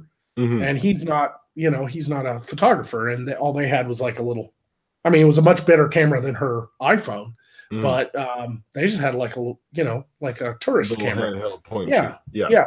Point shoot. So it's like you can't even do much with those. No, So, and that was the thing. That was the thing with Medusa, man. I'm sorry, Brad Young in the chat. After all this time, you'd think Beardy would be an expert at exposing himself. Nice. Oh, well done. Well done. Mrs. Beardy says you can fix that in Photoshop. They have a tool for it. No, they don't. That tool sucks. I know exactly what you're talking about. It sucks. It can't fix pixels that aren't there, period. If it's that washed out, it's just pure white. Flat white. It doesn't know what to grab. I'm so pasty. Yeah, me too. That's why I had to stand in a dark hallway to take my pictures, and I made sure the exposure was right. But you guys still did great pictures. Don't get me wrong. They're just not good for the promotional stuff. They worked for the animations. They worked for the death and health photos. They looked great. Don't get me wrong. They were just a little overexposed, and the light was obviously in different directions for everybody. There's even disclaimers in my credits at this point that says, "Thanks for tolerating my shenanigans while I learn my new equipment." Right? I know I'm still learning it. I ain't pretending to be a master of that shit. The feedback is good.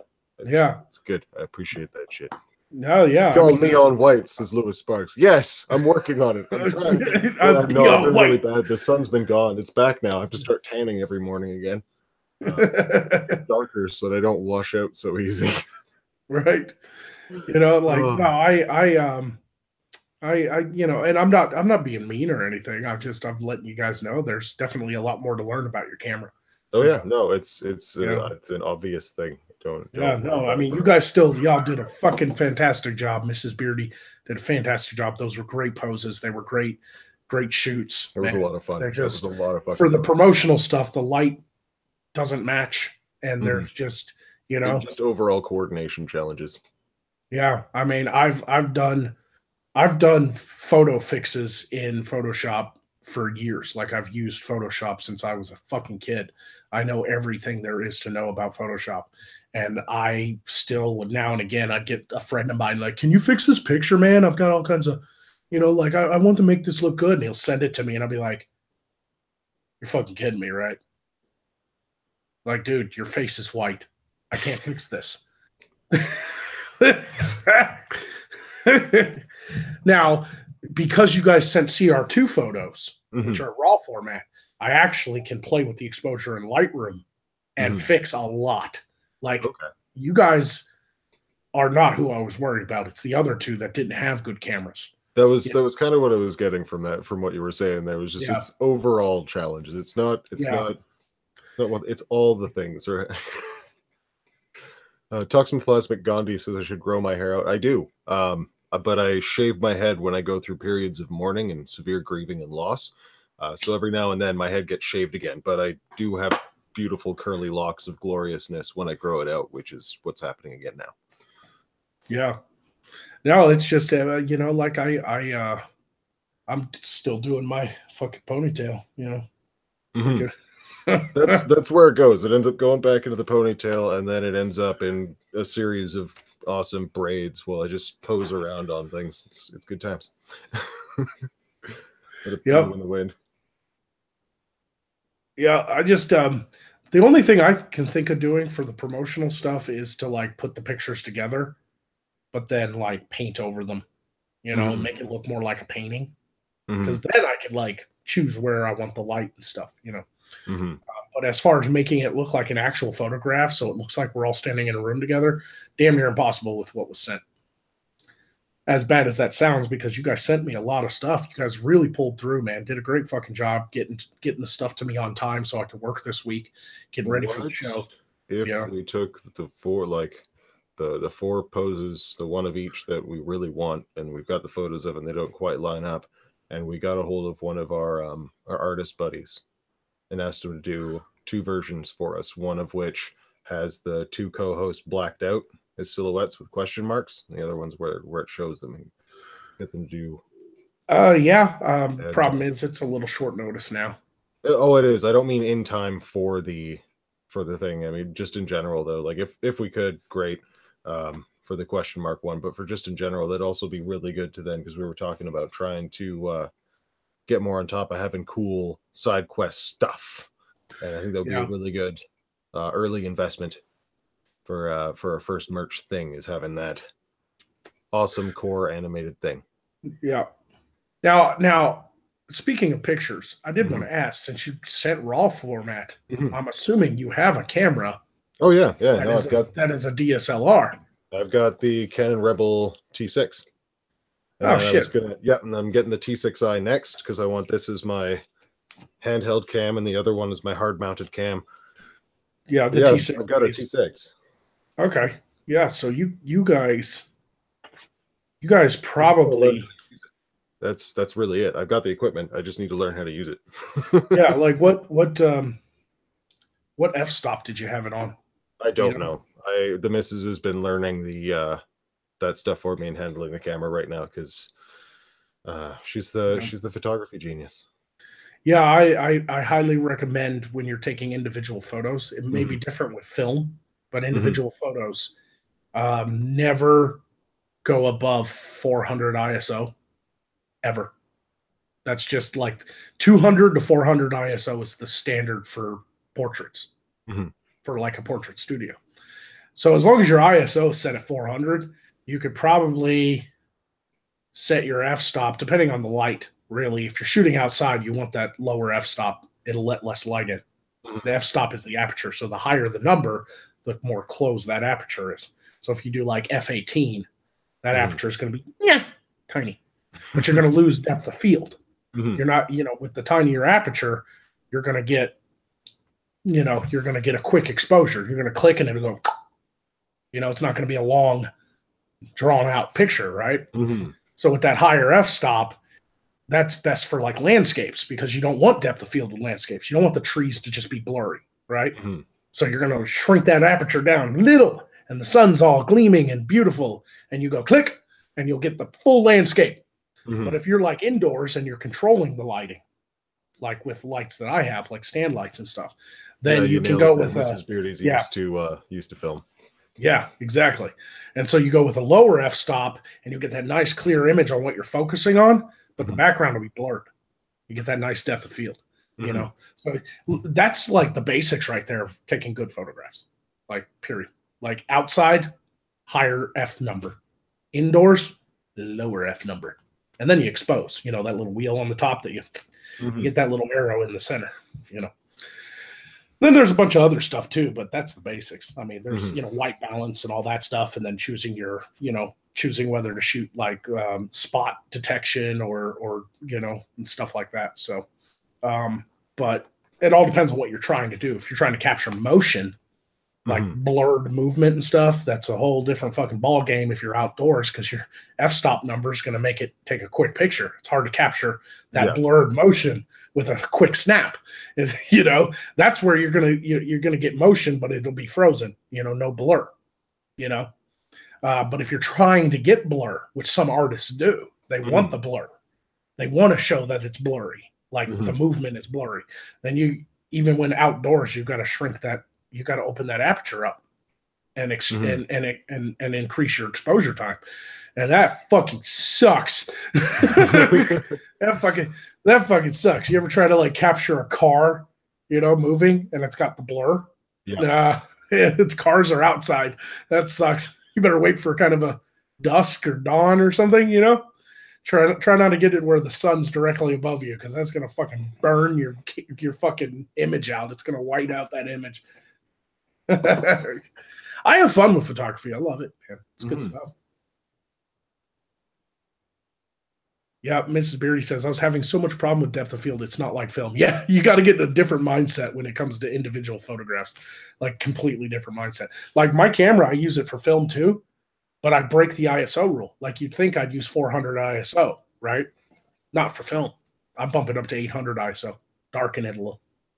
Because guess what? You can't control an aperture with film as well as you can with an individual image. Individual image, you click the button and it, you know, and you set that aperture to let a certain amount of light in. Well, with film, once you choose that setting, it's stuck there. You can't change it. You know, it's gonna pick up everything. It's automatically a long exposure. You know, so like because it's filming, it's not taking an individual image, it's filming. So there's a whole different settings. I totally understand where Mrs. Beardy is talking about right there, man. I had so much time, so I had a hard time too.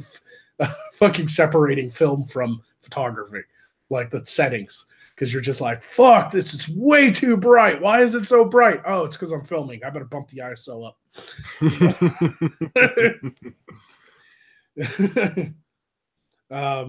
Oh yeah. That's a good point there, Mrs. Beardy. Get a wrench. Of course you can. Oh snap! Yeah, wrench the Mrs. Beardy. No, she's gonna try and beat me. Yeah, you guys still did, like, I love the pictures. They're not going to work with the promo stuff, man. It's just like the light on your face is coming from a different direction than the light on my face and the light on the other two. So it's like, it kind of doesn't look right. You know, I tried, and I'm still going to try. I'm still going to do something. Learning new things and trying to coordinate better. It's just time and practice. Yeah, we'll get it down. Next step is okay. We all need to make sure that our light is coming from a forward location. It's just the little details. You know? I actually prefer no light at all. Fair. I like that nice, because I can add spots of light. If you get a nice even shade, you know, like if you're gonna shoot if you shoot indoors, you know, you can make the light to where it's, you know, you still need light, but use ambient light. Don't have a spot directly on you. Yeah, I've got nowhere open that I can use indoors right now. This was my open indoor space. I've just got this now. Because you got to think about indoor. Like when you lower that F number, it opens that aperture up really big. An aperture is like like an eye, right? Like your pupil. So what happens when your pupil is really big? It lets in a lot of light. I was gonna say the acid's pretty good, but yeah, that too.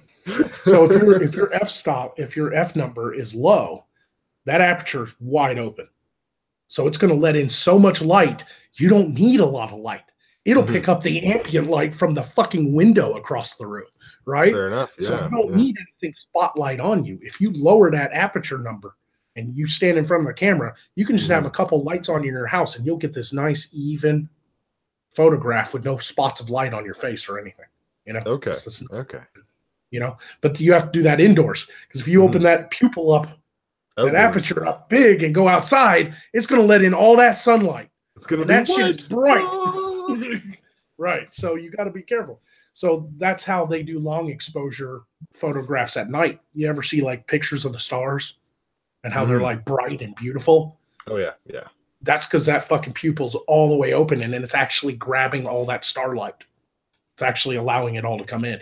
You shrink that aperture at night, you're not going to see stars. You're going to see a black fucking sky, because it's so quick and it's so little light. You're not going to see the stars at all. Yep. You got to let that pupil get all that light in, you know, for those long exposures. And that's why I'm going to end up. You already got a T6i, so that saves me. Well, I've got a T6, and then I'm going to go up for 6i. I'm going to have both. You wanted a low aperture or a high aperture, Mrs. Beardy asks. That depends on where you're taking the picture. If it's inside, you want a low F number, which is a high aperture. I know it's weird. You'd think high F number, high aperture. No. The bigger the F number, the tinier that fucking aperture is and lets in less light. I So if figured you're out the balance. The yeah, F is fucks. yeah, You need more fucks if it's fucking bright out. yeah. But the less bright it is, the less fucks you need. Mm-hmm. This is how we shall remember this. Yes. So if you're indoors, and always set your camera to manual. Never do that autofocus bullshit, man. It never works. Set it to manual. It's on the lens. There's an A and an M. Switch it over to M, and manually focus Mm-hmm. so you're nice and focused on the image. And once you're focused, you go into your little wheel down there, your little settings, Mm-hmm. and you click like F5.8. Like that's a good one. 5.8. That's a nice indoor f stop, right? Mm-hmm. And once you have f.8, then you balance your exposure. You turn that little wheel on the top, that little wheel that's next to the button, until that little. First, you got to push the button so it'll display the. It'll just you don't push it all the way down to take the picture. You kind of half push it. You know what I'm talking about, like where you half push it and it'll display this little. Touch. Yeah, it'll display this little meter at the bottom. It has a little arrow. When you turn that wheel, that arrow will go towards the center, and it'll balance. And once you're balanced, and that little arrow's in the very center, take that picture. Real easy, and you'll get a nice thick depth of field at a 5.8 f-stop. Like everything behind you, whatever you're focused on, whatever behind it, it's gonna fucking blur out, man. It's gonna look gorgeous. Mm-hmm. Have you thought of joining the next Thinkery D&D session? No. One, I've never really played D&D, so those guys, I'd be a total noob to those guys. And two, it's not like Sargon and V fucking talk to me. Like I have Sargon on Skype, but we hardly talk. I love D&D. I've played it for years. I would never play it on a live stream. D&D is fun for the people that are around the table, running the game and participating in it. It's boring as shit to watch, and a really good game takes a lot of time. And it's not. I don't even like other people bringing like, oh hey, my girlfriend's gonna be in town. Is it cool if she just like sits in the corner quiet? Like, no, it's not. It's not cool with me because it's fucking boring for that person. They get pissed off and they end up interrupting the game. It's a private experience between you and your fellow nerds. I don't want to do it on internet. I'd rather just fuck around and pretend to be a drunken barbarian. That's way more fun than sitting there rolling dice and pretending to be a drunken barbarian, pretending to be a drunken something else. Yeah. Like, I love D&D, not for streaming. Nope, I wouldn't stream myself playing Trouble. Yeah, I mean, some of these online games, like when people do streams where they're playing Quiplash and stuff, it can be entertaining. Those are okay. Those are interactive, but D&D is so slow and there's no audience participation. And a good game is a lot of storytelling. And those guys definitely are just kind of doing their own thing, and it's a hobby of theirs on that channel, and the people who enjoy watch. But I've popped in there for about 20 minutes just to spam the chat a little bit. But I've never wanted to sit on a live stream for hours on end playing out a tabletop game. Like that's why I got out of tabletop in the first place. I played WoD back in the day, but I don't care for it. I need to be doing something. Like I'd go out, like when I played WoD with my friends every Saturday, I'd go out to play, and it was like 16 hours of my life gone. And we'd barely get anywhere too, because there's all this story and interaction. It's like, okay, it's your turn. What do you want to do? And it's like, oh, I'm going to roll and try to fucking get this guy to sell me his soul, and stuff like this. And it was fun while it lasted, but I am not getting back into tabletop ever again. It's just, to me, I need my time. Like I'd much rather be at home. The way that I do it and it works for me is once or twice a year, usually once a year. It's my replacement Christmas is I'll invite 5 or 6 people over and I'll go, okay, guys, 12 hours. We've got, we're taking 2-hour breaks in the middle of it. Bring all your buffet goods, all of your drugs and all of your alcohol. We're going to kill Santa Claus. And it's just one big thing. And that's it. It's a day. It is a day that everyone has together, drunk and celebrating. And then that's it. It's not 6 hours every week for the rest of your life if everyone shows up on time. Yeah. Yeah. I like the big one-offs. Those are lots of fun, but I don't like the regular games that take forever because often, it ends up 12 hours of, okay, can I buy my herbs now? Right. And honestly, when it comes to gaming, if I did want to sit down for an entire day, like 16 hours, and just blow an entire day, I'd much rather do it on a video game. Mm-hmm. Because then I don't have to wait around for other people to like make a decision what they're going to do and roll dice and all this and that. Yep. I get the appeal. Like I said, I've played before. Mm-hmm. I get the appeal, but and it definitely helped me kind of figure out like character development and stuff. Like it was kind of an interesting exercise in storytelling, you know. And I like that aspect of it. That's why I joined in the first place. I was like, man, maybe a good exercise for me when I write my next book or something, you know. Mm-hmm. But at the end of the day, if I want to blow an entire fucking Saturday, I'd much rather do it in Skyrim, fucking some bandits up and shit. It's like instant gratification on a video game. You're like, fuck, there he is. You know, now they're dead and I will loot your corpse. You know, and you got to wait for all this like absurd shit, you know. Talks with Plasmic Gandhi says best version of D&D beard. For me, 3.5. Old fag in me says second ed, but really I like 3.5 more. I really do. But I liked the monk better in 3.0 because it was unstoppable. But 3.5. Magog, have you written a book already? Where can we read it? Nowhere. It's totally not already. It definitely nope. It's so weird. It's like I have no shame at all putting myself out there on the internet, dressed as a fucking wizard, and making fun of people and getting on live streams and acting a fool and telling stories. But I am nervous as hell with having people read my books. Is that weird? It's fair. No, it makes sense. It's a different type of work, different type of vulnerability and expression. Yeah. Two different things. I get it. There's a deeper involvement with writing. Like, even though I've been published, I'm still all like, you read my book? Oh no. You know, like I have such thick skin when it comes to being Magog and stuff. Like I can take negative comments and criticisms, and even about my artwork, people are like, "Oh, that's awesome," but I would have done this, you know, and I would be like, "Oh, cool." But with my writing, I don't know why, but I feel completely different about it. Like I'm like embarrassed almost. Like I don't feel like I'm a good writer at all, you know. A fucking Jeff Holiday ordered my book. And I ordered his. We were going to read them and then compare notes and shit. Oh yeah, no. My wife and I watched that dick sucking that you two exchanged there online. Yeah. That was great. That was beautiful. It was hilarious and wonderful. Yeah, he was straight up like, I actually liked your book. It was interesting. It was like started out with a blood orgy and just got more fucked up from there. like, thanks, man. You know, it was a good sell. It was a good sell. Yeah. See, there's Mrs. Beardy in the chat saying I was so hot. Like it was some quality dick sucking. Right. But I guess since I did get it published, there's no shame in people ordering it and then finding out exactly how horrible of a writer I am, you know. But I just fucking feel nervous about it. I don't know why. Because you care. It's because you care about literature. That's why. I do. You don't want to be a bad writer. You're okay with being a writer, but you don't want to risk the discovery of being a bad writer.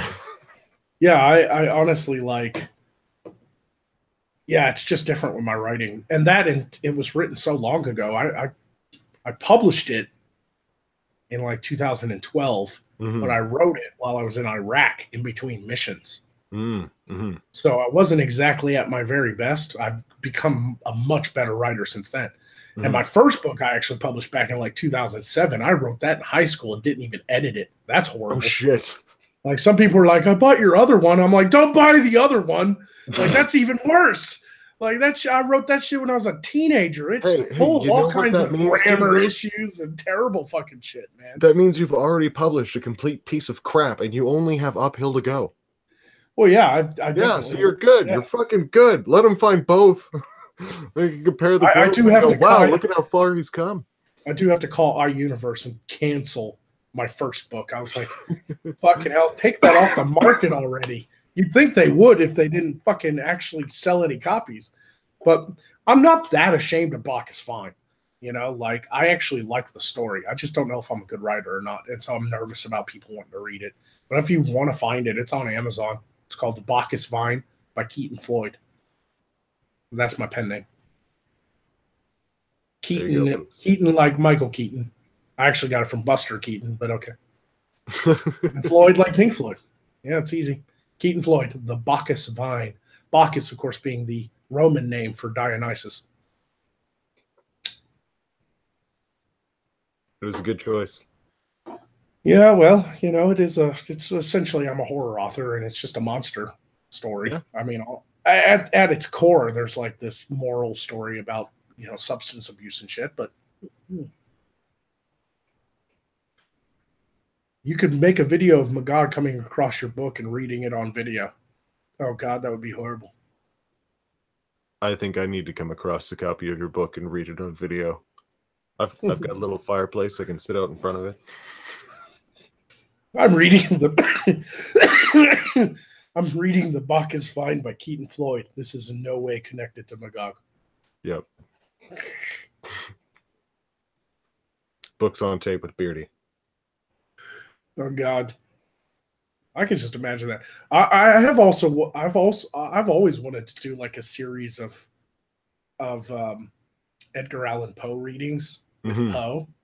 Well, yeah. Is that obligatory? That would be fucking hilarious.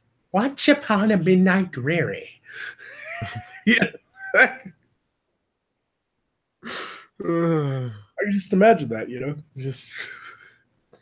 And the Raven. What's that last line? I used to remember the entire poem, but yeah. Something, get off my lawn. Yeah. And the raven never flitting, still is sitting, upon the pallid bust of Pallas upon my chamber door. And his eyes have all the seeming of a demon's that is dreaming. Lamplight over him streaming, cast his shadow on the floor. And my soul from out that shadow that lies floating on the floor shall be lifted nevermore.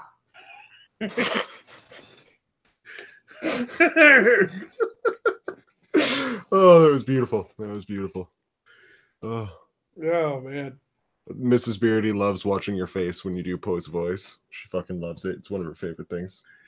Yeah, I have to really stretch my vowels, That's why she likes it. She loves staring at. She's another art person. She loves human faces.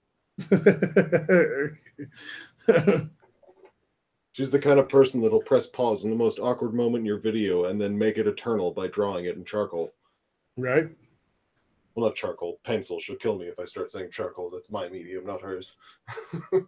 Oh, dear God in heaven. It's really weird we're recording, too, because I don't have a proper pop filter. And the problem with Poe is, with that voice, the P sounds are really harsh. So when I'm recording... problem with the S and the T's doing right. Voice. Like, you don't want your S's to spike, and you don't want that... You don't want that into the microphone because it spikes, the diaphragm. So, like, when I say P's with Poe, I actually have to, like, turn my head so that the air goes this way. Yeah. So, like, when I'm recording, it's really weird because I'm like, welcome to Midnight Dreary.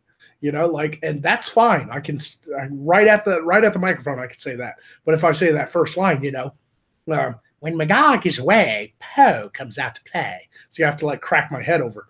So it's really weird to, like, I should set up a camera one day and do a recording session. Like, here's me recording Poe, just so everybody can, like, because it'd be really interesting because I got to get close to my mic and I'm like, when Magog is away, Poe comes out to play. Welcome to Midnight Dreary. You're all a bunch of fucking morons. I will dub it over with Italian Goomba threats and insults from across film history. It'll be great. All the head twitching and lurching. It'll be perfect. Right?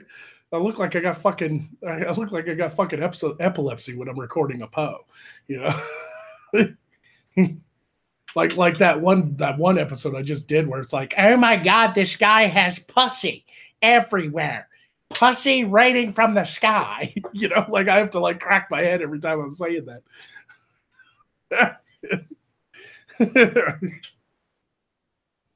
I have done a behind the scenes documentary thing before. Yeah, it's actually pretty sweet. I definitely have to do another one. That one's a little out of date.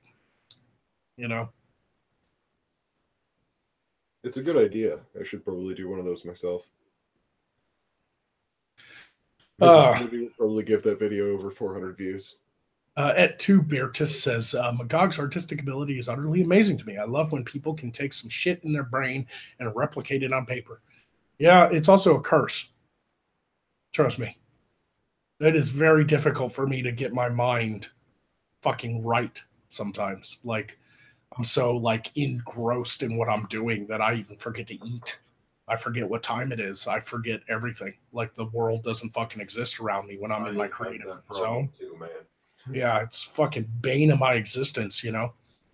That's why I have Mrs. Beardy. She pushes open the door and puts food in front of me and says, "Shut up and eat," and then disappears again. Yep. Like, you know, like I definitely I definitely suffer from that because like I get in the mode and I'm like zeroed in. Later, wait a minute, I ate a Pop-Tart. Yeah. I should do something.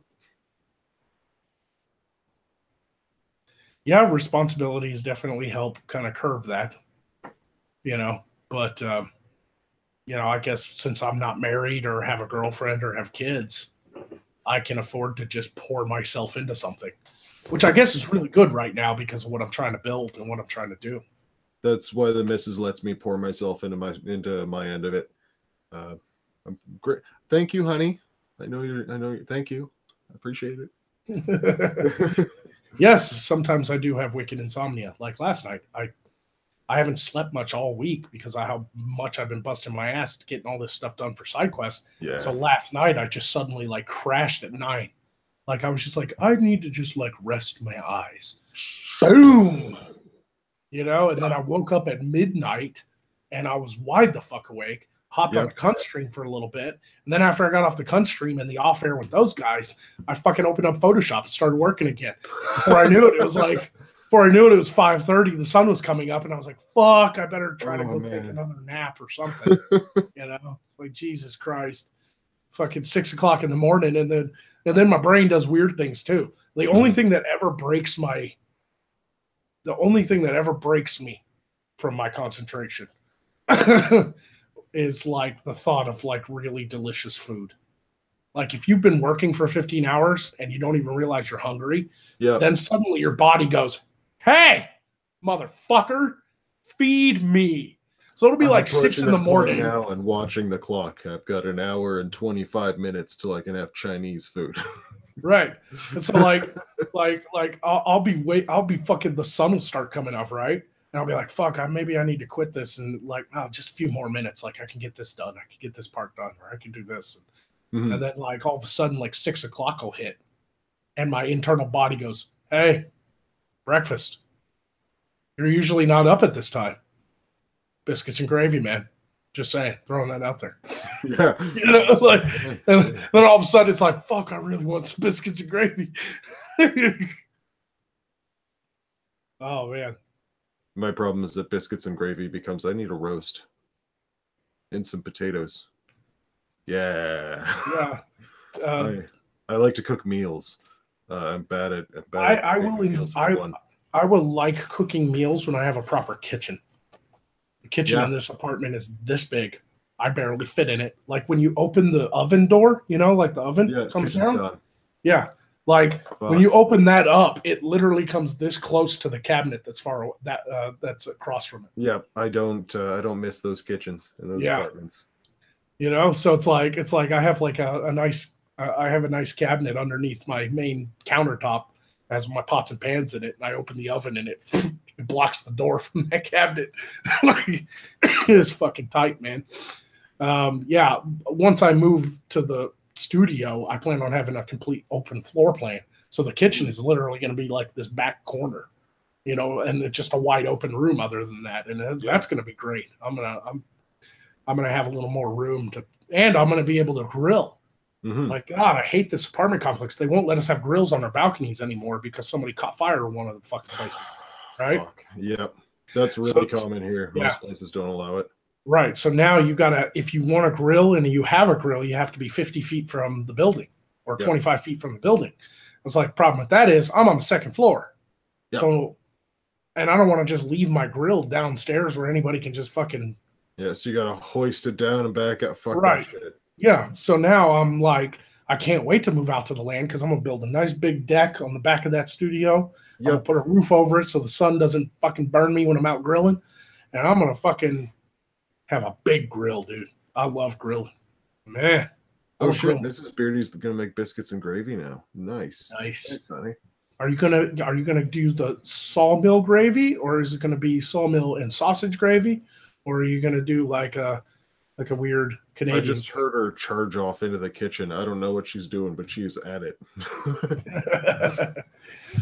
Dude, uh, I love breakfast foods. I'm just usually not up in time to like go buy breakfast mhm. because I have a tendency to like stay up for hours and hours on end, and then finally when the sun starts coming up, I go, oh shit, maybe I should bed down.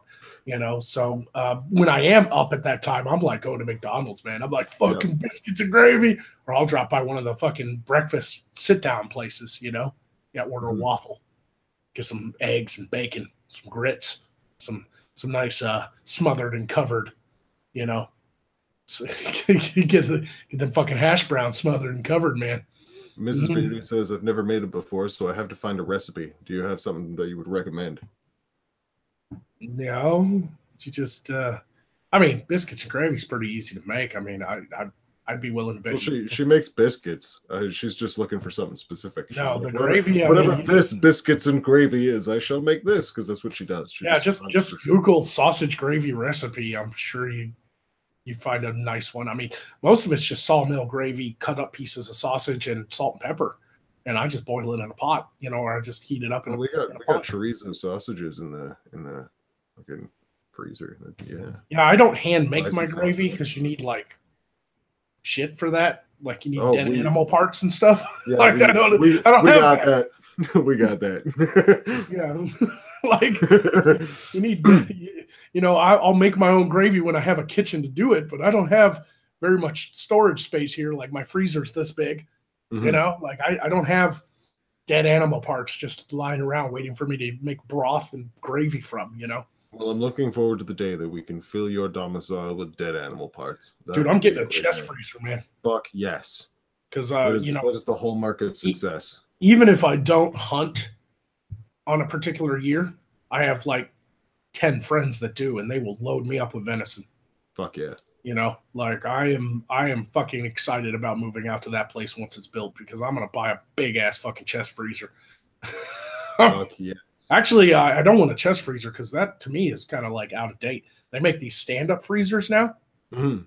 They're like they look like fridges, but Yeah, instead it's of the just a top freezer. door and the bottom door, it's all just one door. Those I'm like, things are fuck awesome. yeah, I Yeah, want one of those. that's the smart way to do it. Yeah, because Fuck I the never chest liked freezers. reaching down into the bottom of a chest freezer. No, that always sucks. And they're just the chipping, the ice buildup, the everything. Yeah, Oh, they're it's so better. bad. Yeah, it's better if you have nice little racks to put everything on. Yeah. Fucking hate them. Oh man, fucking deer, man. It's been so long. I think the last time I had deer was my friend gave me some deer sausage for Christmas. And I eat it with crackers and cheese. Nice summer sausage. Yeah. Fucking cut it into little thin slices and fucking put it on a cracker. Put some Colby Jack on it. Fuck yeah. Mm. my friend, he processes his own sausage. He makes it himself. He has a fucking sausage making machine. Nice. That's something that I need to pick up here. Yeah. I miss making And sausage. he's got this fucking recipe. He takes his deer meat and he grinds it up, and makes a sausage. But mixed in with the sausage, he puts like little chunks of cheese and jalapeno and stuff in it. Oh yeah, yeah. Fuck yeah. So you don't even really need. I always like to put extra cheese on my cracker because I like cheese, but it's already got cheese in it and everything. Man, Yeah. fucking slice that thing up, fucking eat. I could just sit there and eat it like Yeah. like a fucking Slim Jim. Fuck yeah. Shit is good, man. Wild boar is good, but you have got to cook it right. You will fucking die if you don't. They have some wild diseases and shit. There was a guy in Texas recently died from eating boar's meat that was undercooked. He died of some fucking horrible illness that the boar was carrying around with it. You got to cook that shit all the way through, man. It ain't, like store-bought pork chops and stuff because they're like farm fed and farm taken care of. If you accidentally had a little bit of pink in the middle, as long as it wasn't bloody, you'd probably be okay. But wild boar, you better cook that shit like shoe leather. Yep. You don't want There's to a take any reason the fucking old chance. books forbade it. You know what else I'm going to do for us when you Hmm. come down to film and everybody's there, all the actors and stuff? I Mhm. got a big old outdoor gas broiler Oh fuck yeah. that has a big pot, you know, and I will fucking brine us up some crab legs, man. Yes. I'll have a crab leg, a fucking crab leg and crawled I broil. I fucking love shellfish. Yep. Oh, it is my favorite food. Mm. Branislav says, I once ate meat with wild boar and deer combined into a burger patty. Man, that was good. Fuck yeah, that does sound good. I like dead things. I never will ever understand vegetarians and vegans. Ever. Like last night, we were talking in the joint chat, and I was like, dude, I feel like I've deserved a steak. Like this week has been hell. I've literally been eating like bread because I didn't want to get up from my computer. I was just carbs. Working. I'm sitting there eating fucking crackers and cheese because I haven't had a proper meal all week because I've just been working. So finally last night I was like, I'm done with the intro, the music and everything. It all lined up. I found a good song. Like, thank God it's all done. I deserve a steak. I went to Colton's, got me a 16-ounce ribeye. Fuck yes. Medium rare. Oh yeah. With some sauteed mushrooms and steamed vegetables. Yeah. I fucking cut into that thing and I was like, much what the missus made for me last night. Fuck vegans, man. Yep. I cut into that steak, was like, fuck vegans. Yep. I couldn't imagine never living without this. No, meat is magnificent. My mouth is watering already because I remembered the steak from last night. God damn it. Jesus Christ, man. I saw this new diet online. It was called the carnivore diet, where it's all like, you only eat green vegetables, no other color. Like, don't eat orange, don't eat white, like no cauliflower, no carrots, like just green and meat. That's all you eat. No fruit, no bread, and no grain or anything like that, or very little amounts of it because you need kind of all of that. But the carnivore diet is specifically designed to just like amp up your body's ketones and protein intake. And it's supposed to like not only help you lose weight, but gain massive amounts of muscle because you're literally eating nothing but meat and green vegetables. And it's just like, boom. It's like the Viking diet, man. It's like what Scandinavian fucking people lived off of. Yeah, I'm going to have to investigate this. Because, like, you know how, like, to have a balanced diet, you need everything, like fruits, vegetables, and all that. But they've already put, like, with the carnivore diet, they were like, fruits are, like, positive sugars, but they're still sugars. Don't eat them. It's like, damn. Those guys are hardcore. I watched a video on a guy who did the carnivore diet for, like, 3 months. And in 3 months, he lost 26 pounds and gained, like, 5% more muscle. Because he was also working out, But it's like pure protein diet, man. Protein and minimal amount of carbs. Because believe it or not, meat, especially red meat, has carbs in it too. Oh yeah, absolutely. They're just not going to be those heavy carbs. Makes for fat motherfuckers. That's right. Never, and that's never complex proteins with your potatoes, folks. That's how you get the big bellies. Right. And you got to stay away from them starched vegetables. Corn. Yeah. I love corn. Love corn on the cob. I love cauliflower. I love fucking, but that diet is all like green vegetables only. Don't eat any other color. Potatoes, you can't eat those. Yeah. But you do have to have like a slice or two of bread a day, simply to like wheat bread, because you can't live without carbs. Yeah.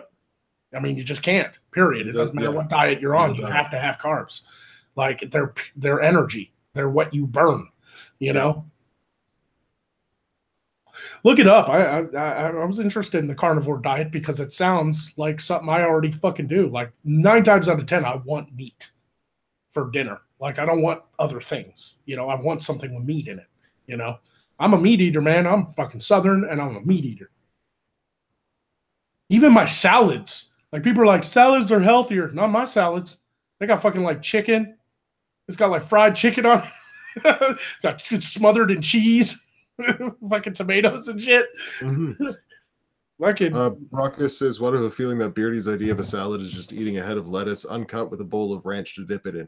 You're close. What I do is I take the head of lettuce, I chop it once across that way, chop it once across that way, pull it open, then I take the Roma tomato that I've cut into slices and I just cram it into all the things, then pour all of my dressing inside, then push it together, wrap it with a big tie of sausage, and then you get a fork because all the goo is stuck in there, and you just scoop out with, because it's cut into quarters. You just stab in and pull it out, and it's all full of Roma tomato and sauce.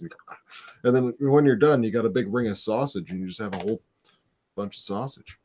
Yeah, dude. Yeah, it's like as obsessed with health as this country is, we're some unhealthy motherfuckers. Yeah, you know. Meat, cheese, and potatoes. Give me that. I'm happy, says Brockus. Meat, cheese, and potatoes. Yep. Brockus says, holy fuck, I want that. Well, here's the scary thing, Brockus. I just made that up on the top of my head. I eat normal salads. But yeah, you should try that shit out. You know that steak I had last night from Colton's? They give you a little cup with this sweet honey butter in it to put on your rolls. I don't put it on my rolls. I put it on my steak.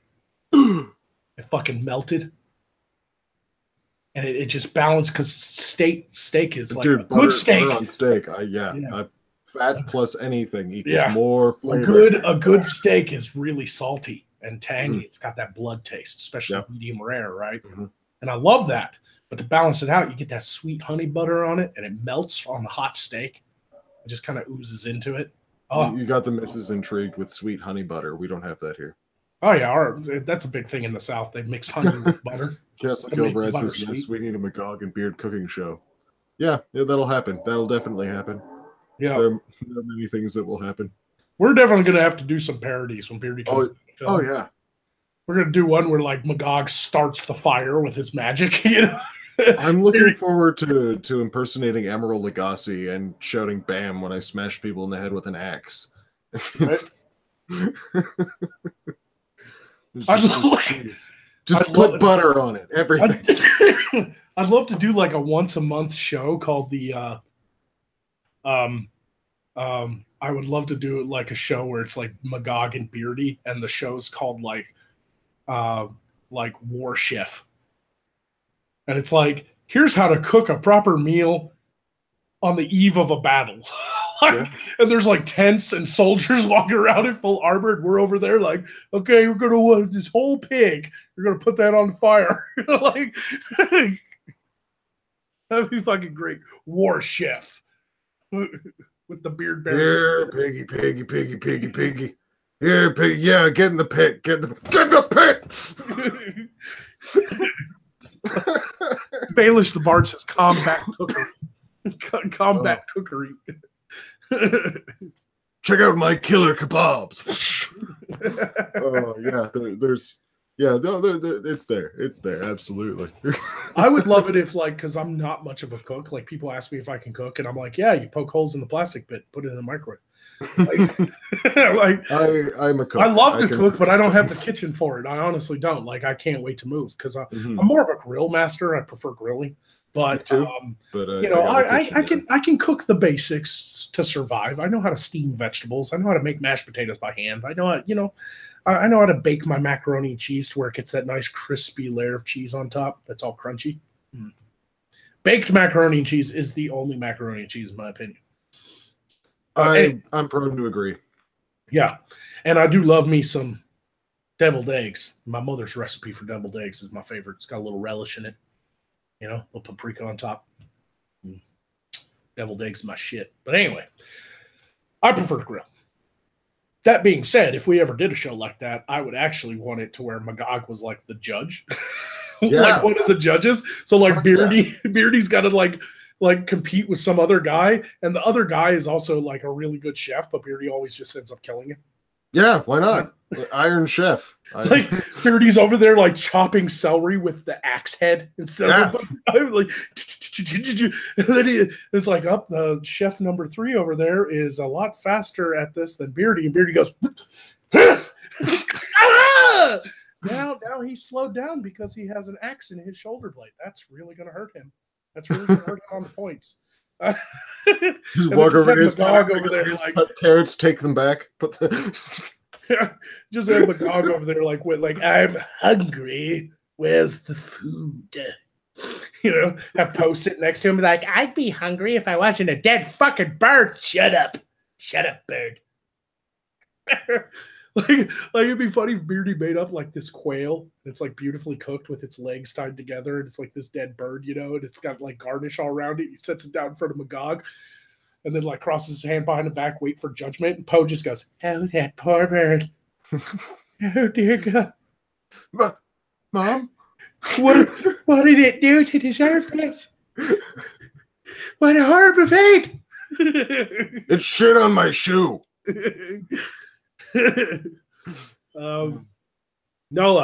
Girlfriend. Poe has a girlfriend. I'm going to be making that show as soon as I find a voice actor.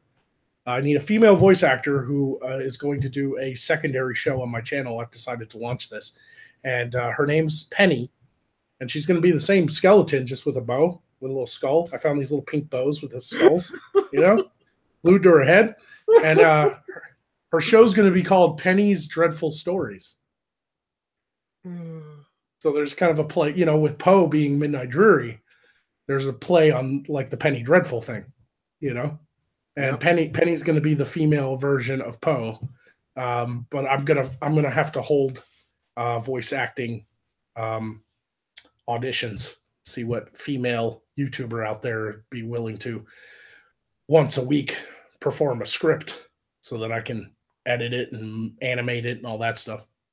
So are you doing these auditions online, or have you got a couch picked out? I ain't got room for a couch, motherfucker. I'll never be able to do casting couch. I can do casting. Damn. Wizard casting desk. Closet. Casting closet. Don't mind the Christmas presents. Oh, fuck. Your Mrs. Beardy says, "Haha, you're so proud of that title. It's good." Yeah.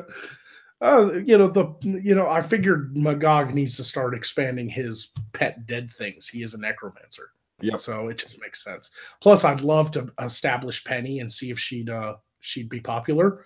Because if she becomes popular, I'd love to have her in the main show as well. You know. Toxoplasmic Gandhi asked, "Does it have to be a YouTuber?"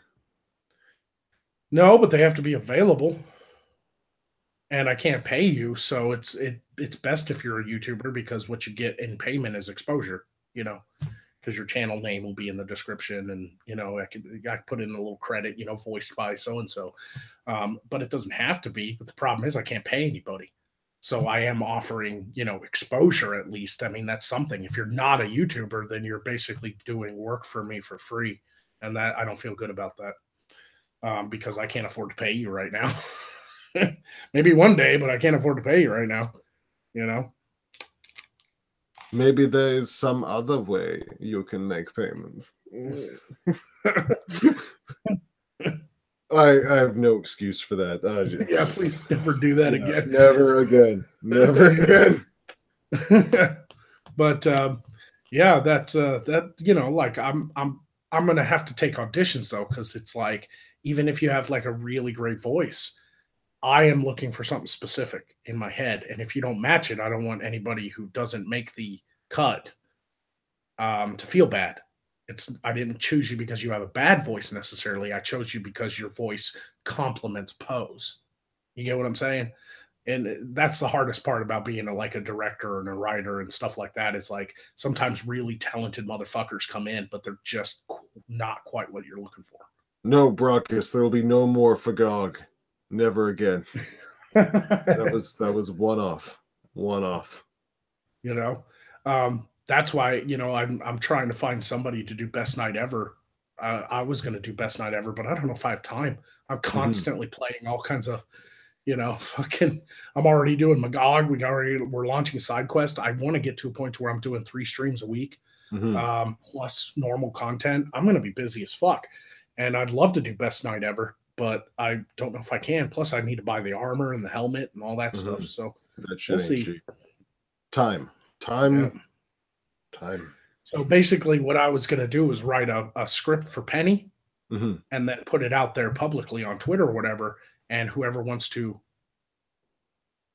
speak the lines of the script and then send it in as an audio file, I'll pick who I feel compliments Poe the best, you know? So, and a lot of people don't understand too that like voice acting is not just like, oh, I've got a nice voice. Like, very few people can just pull off, like, are just born with a great voice. Undoom's one of them. He doesn't even have to try, you know?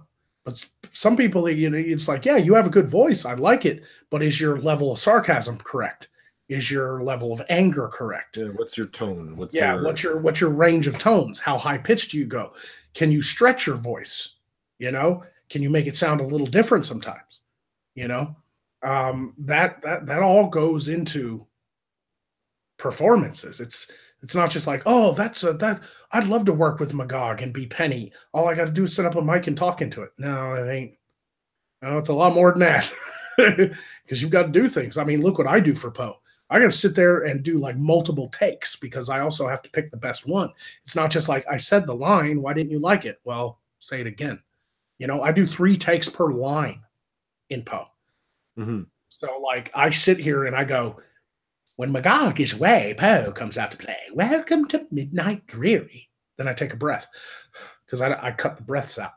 Mm-hmm. And then I'll go, I don't know if that sounded good or not. So I'm going to do it 2 more times. Yep. Every single shot, every single line I do is at least 3 takes. Yeah. Yep. It is the way. Yep.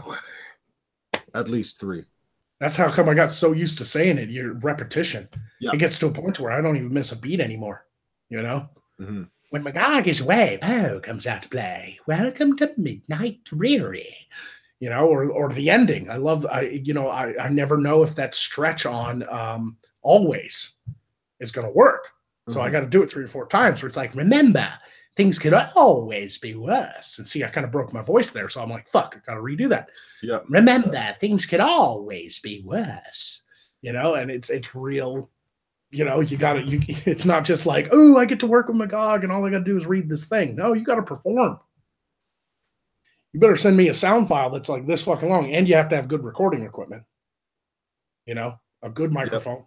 With a pop filter on it. I mean, it's going to be, that's why Penny hasn't been made yet. I need to find somebody who will be dedicated to, that can't miss a week. Got to find the right fit. Right. It's why it took us so long to relaunch SideQuest. We had to find the right co-hosts. We had to find the right ones that were going to be like, I want to do this. I will have Monday nights off no matter what. I will be there, you know? Because I didn't want like half-ass people. Because look at the amount of work I've done just to do everything. It would suck if one of them quit. Yeah. You know, like I had to make sure ahead of time that they were 100% on board. Yep. Because I went through a lot of shit to do this fucking thing. That's part of why right now I was trying to get individual character actors to play repeating characters on the show, and right now I've got people that I get to play one-off skit roles. Like it's just. It's way easier with just the one-offs, but getting somebody to play a permanent character like Penny there, it's hard to find the right fit. It really does have to be the right fit, and it needs to last. And the commitment can be a pain in the ass to find. Yeah, at least you're getting actors now, you know. Yeah, I've got the people, and now I can bring them out. I'm really fucking happy about that. Next weekend is another big filming weekend. I will be at VidCon. Yep. I will be in the woods with hippies. Yeah, I'm excited for everything that's coming for the future, and a part of this I'm really hoping becomes kind of a boost for everybody too. It's kind of my way of giving back to the some of the creators and stuff that I'm working with. Everybody gets their numbers boosted a little. Everybody who's part of SideQuest and the person who does Penny and stuff like that, you know, like the people who come out to help build the village, the people who come out to be background actors and stuff. They might not even get paid, but they're like, all I got to do is show up in medieval gear and walk around in the background to bring more life to the world. Fuck yeah, I'm in. My way of giving back is exposure. You know, tell me your fucking name. I'll put it out there. Tell me your YouTube channel. The fun thing to keep in mind too, for anybody who is interested in industry acting and whatnot, and industry gigs, participating in doing a YouTube video and doing these things can count towards your hours and participation requirements for membership in a union if you're trying to join an actors guild or actors union. That's how it works here. So if somebody is interested in that, doing these things can add to more than just exposure. If you're trying to look at the film industry as a real place for building a career, so there's more there than just putting a stamp on it. If that's what you're after, there's lots of ways where it can be beneficial to everyone in the community. It's a great opportunity for everybody, and it's for the people that want it. It's really cool. I don't know if it really translates to being as cool as it is to some, to anybody who's not like, oh my God, yes, hours, fuck yeah, fucking union actor, guaranteed rates, the fucking contracts, like that's sweet shit if you want it, but otherwise, what the fuck does that mean? I don't know. Right? Yeah. And people are like, what were you slapping? Your camera turned off. I went to fucking get a new pack of smokes. Jesus. Oh, yeah. I was fucking packing my smokes. God damn. Which by the way, I'm quitting after VidCon, but I've already got a solid plan, and I've got my new vape mod. I'm excited. I'm starting to wake up with a heavy chest, and I'm facing the reality that my stopping time is coming up quick, and I don't know what the fuck I'm gonna do because, oh man, I gotta show you my new vape mod. Let me go get it. The vaping thing really doesn't work for me. I've tried it out. I've got one kicking around, but yeah. But my thing is, I sit here at the computer, and I want to smoke, right? Yeah. And I've definitely got to quit this shit. I'm back on my diet, and I've got to quit smoking because I now have to be fully on camera, running around the woods and shit. Yep. I have motivation this time, but my thing is, I've always been like writing a script or doing artwork. I needed something for my hands. Yeah. I'd always take a break. And vaping mods never worked for me. They never felt like I was smoking. That's the thing. I've got to trick my mind into thinking I'm smoking. And that's what worked. The only time vaping ever worked for me was when I actually had a vape cigarette, the one that's actually shaped like a cigarette. But the problem is that still felt it was too heavy. It was too unnatural. And I never could find a flavor I liked. Because those cigarettes, they don't have the refillable ones where you can go get a custom juice made up. They just come in cartridges, you know? So I got this new vape mod that I think is really going to work. And because I'm out of school and the stress is over and I don't necessarily have to go anywhere, so I'm not driving by gas stations tempted to stop, I got this vape mod. Fair. Yeah. And I think it's really going to work because I do love my pipe. Yep. And this thing, it's got a fucking, That's adorable. Yeah, you put the juice in it and you're like, That is adorable. Elementary, my dear Walton. That is fucking adorable. But what's funny is like they ban these in America. Like you can't buy them at vape shops or anything. The pipe mods. Okay. I had to order this from China. Weird. Online because I couldn't find any of them available in the United States anywhere. And any of the websites I went to, they were like not in production anymore or not sold in the United States, only in Europe and stuff like that. I was like, what the fuck? I had to order this from China, dude. But I love it. I'm like, yes.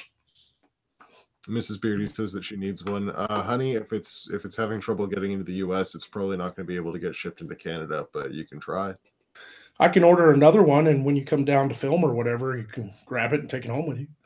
It's just that it might not make it through customs. That's all. What are you talking about? Fuck, it's a pipe. They wouldn't even look at it twice, dude. That's true. That's true. It's not like you're trying to bring a gun. Whatever. Yeah. Yeah. You put it in your bag, and then when it goes through the scanner, they'll just see a pipe. For stupid shit where they're like, okay, I'm sorry, but this has not been passed because that might start a fire. Yeah. Yeah, it's got a heat element in it. Of course it might start a fire. Let me like it's just our regulations are very, very fucking kid gloves friendly. Yeah. Nanny state. We have very, very strong nanny state situation going on. But I figure if I can be working at the computer, doing my artwork, writing the next Magog episode or whatever, and I can just grab this and feel like I'm smoking my pipe, because sometimes I don't smoke my cigarette, I smoke my pipe. I like pipe.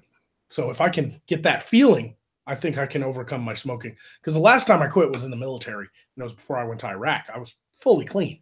And the way I did that is I locked myself in my dorm and didn't go anywhere for 2 weeks. To get over those initial, like, I need to go to the gas station, get smokes. Like I didn't hang out with friends. I didn't go to parties or anything because people smoke. Like I had to remove all temptation. That's what worked for me last time. I couldn't do that this time because I was constantly in school. I'm driving around everywhere. I'm stressed. I've got all this fucking shit going on. I'm stopping by and smokes even when I'm not even thinking about it. Yep. Now I live at home and I work at home. I have no reason to go anywhere. I will Yep. buy food for 2 weeks and stay right here and get over my fucking cravings. And this will help, but ultimately it's going to be kind of a cold turkey situation where I just don't go anywhere and I remove Yeah. all temptation. It's kind of what I've been setting up for. I'm looking for the right thing to keep me occupied for 3 days that I won't throw whatever tool I've got in my hands across the room during. So I'm looking at game sales right now going, what can I spend 3 days on that I can live stream myself yelling at and people can feel bad for me? Yeah. But definitely not going to quit smoking until probably after my birthday. Yeah, fair. Which is the 28th. Because one, I ain't quitting before VidCon. That's going to be a party. Mm-hmm. And there's no fucking way I'm quitting a week before VidCon. Yeah, there's no fucking way. Too much fucking stress and crazy. Right. And then after VidCon, I'm going to come back and I might, it's only like 4 or 5 days after VidCon. That's my birthday. So I might as well party it up, spend my 33rd birthday smoking like 2 fucking packs and having a good time and live streaming with friends and all this and that. And then the day after my birthday, whatever cigarettes are left, I'm crumpling them up and throwing them away. I'm that serious about it because I'm back on my diet. I'm ready to start hitting the gym again. Fuck yeah. And I'm ready to quit smoking so I can fucking breathe, running around outside, going on Magog adventures. And it's a huge inspiration. Like I have a reason now. Like of all these years since Iraq, I've always smoked because I never really had a reason to quit. I liked it. I lived alone. Fucking didn't have a girlfriend who's like, I hate kissing an ashtray. Like I never had any proper like motivation to quit the strongest habit I've ever had. But now I do. It's like I want to look good on camera. I want to be able to do the things the running around and all the stunts and stuff like that with the main show. I want to be able to fucking keep up with my fellow actors and shit. Yep. So yeah, it's time to start thinning up and eating healthy and fucking stop smoking. I have motivation to do it too, though, because this is now my job. So it's like, oh, my job requires me to be healthy so I can be on camera and look good. You know what's going to be great? When we can reenact the Hans and Franz Saturday Night Live old skits, hanging out together. I'm Franz and this is Hans and we are here to pump you up. To pump you up. I don't even know if I can do that with the I am here to bump you up. It'll be great. It'll be fucking the God voice. Little, one piece mankinis. Yeah. Magog's birthday seems like it'd be the day you created him. Might as well be. It wasn't long. I think it was January 2017 is when I created Magog. So it was heading into summer. And I remember streaming on my birthday with Vamp. Vamp dropped by. God, those are the old days. You know, so much changed since then. It's like so much changed. Yeah. So much time. I think it was about that time that I met you too. Around that time. Yeah, it was a couple months prior. It was a couple months prior, and it was April because it was in May that I went ahead and took up the challenge and became beardy. Right. Because I remember that stream we got on, and I was just like, dude, you've got a great gimmick. Why not fucking actually do I like your name. Why don't you own it, motherfucker? Right. Yeah, it was good. It was good shit. Mrs. Beardy says in the chat, if Beardy quit, I would quit too, honestly. She's one of the fucking lucky people that she can just put down the pack and be like, okay, I'm done. So for her, it literally is. Once I've quit, she's done. Right. I'm the guy that fucking ends up like fiending in the corner, rocking back and forth because I used to do hard drugs, and when I quit those, I started smoking, and so I didn't go through anything really with the drug shit because I was just fucking pounding down nicotine and alcohol. No, I it's not just that. I want to start pumping iron again. Yeah, me too. Because it's going to strengthen my back injuries from Iraq and stuff. Yep. So like there's certain exercises I can't do, but I need to get back into some weights and get this fat off of me. I've started hunting down physio places for the hand injury so that I can do the physio, and then you definitely need to do it. You're the fucking beard barbarian. You're supposed to be a barbarian warrior, and I'm bigger than you. Yeah, I know. Well, dude, I'm a small guy. And I've got a huge head, so I look even smaller. But that kind of works with the character. Like, it does. There had to have been small barbarians, right? You know? Well, he's not barbarian leaders aren't the guys in the front lines that are screaming and leading the charge. like they are for the symbolic, final charge. But the barbarian, the guy who's planning it, is the guy that has to climb up that fucking tree and look over the entire battlefield. And if that guy's a huge burly motherfucker, the tree's gonna fall down. Right. Beardy's the guerrilla warrior. He's not the big heavy armored berserker, and that's something that slowly I'm going to be showing more of as the show develops. But there's two archetypes for barbarians: the big burly frontline mashers and the crazy guerrilla motherfuckers that are jumping out of trees with big ass axes and cutting people to pieces and then firing volleys. It's guerrilla warfare. It's going to be cool I can show it off a lot better than doing a clash, because the big super buff barbarian, I need 60 dudes so I can split them into 2 walls and clash against each other. This kind of barbarian, I can run up a tree and then jump off of it onto one guy and then change his costume and then run at him for another 40 feet and hit him again. I can show a lot more. I can have a lot more thrilling fights, and it mirrors how I used to fight when I did tournament fighting and big melees. We're gonna have some fun too, because I plan on ordering some stunt equipment. Oh yeah, I was listening to you earlier, trying to figure out where to have a custom provider for some of that. I got somebody. No, I mean that was for the foam swords. I'm talking about like those blow up like pads that people can do stunts and then fall down. So it'll be below the camera, so you can do like the running and then like 2 feet through the air and hit somebody in the shield. And then I do fight down. Choreography like nobody's business, and I'm good with the acrobatics for that myself. I'm a tumbler. I'm a combat guy. Yep. We're gonna have fun. Ed 2 said, unless Jeremy is unusually large-headed, he'd be a fucking tank if he went to the gym. Yeah. Yeah. I'm 6'3". 270 he's pounds. Huge. I'm fucking. I have like the barrel chested, like this is my shoulders right here, like, and I'm fucking fat. If I started working out, it'd be even bigger. I'm a big guy. I'm 6'3", 260, 270 pounds. Like no fucking joke. Fucking crush somebody. I really could. I have pure Viking blood in me. I really do.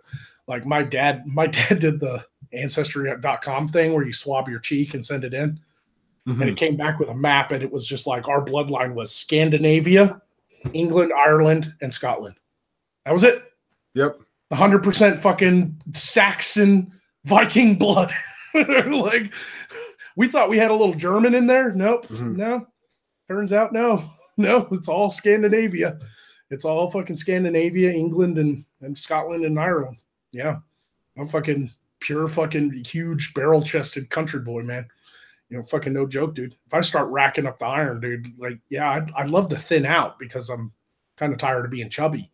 Mm-hmm. But that's a byproduct of after my injuries. I went through years of physical therapy for my back and my neck, and you get fat when you do that, when you're just constantly in pain and you don't do anything.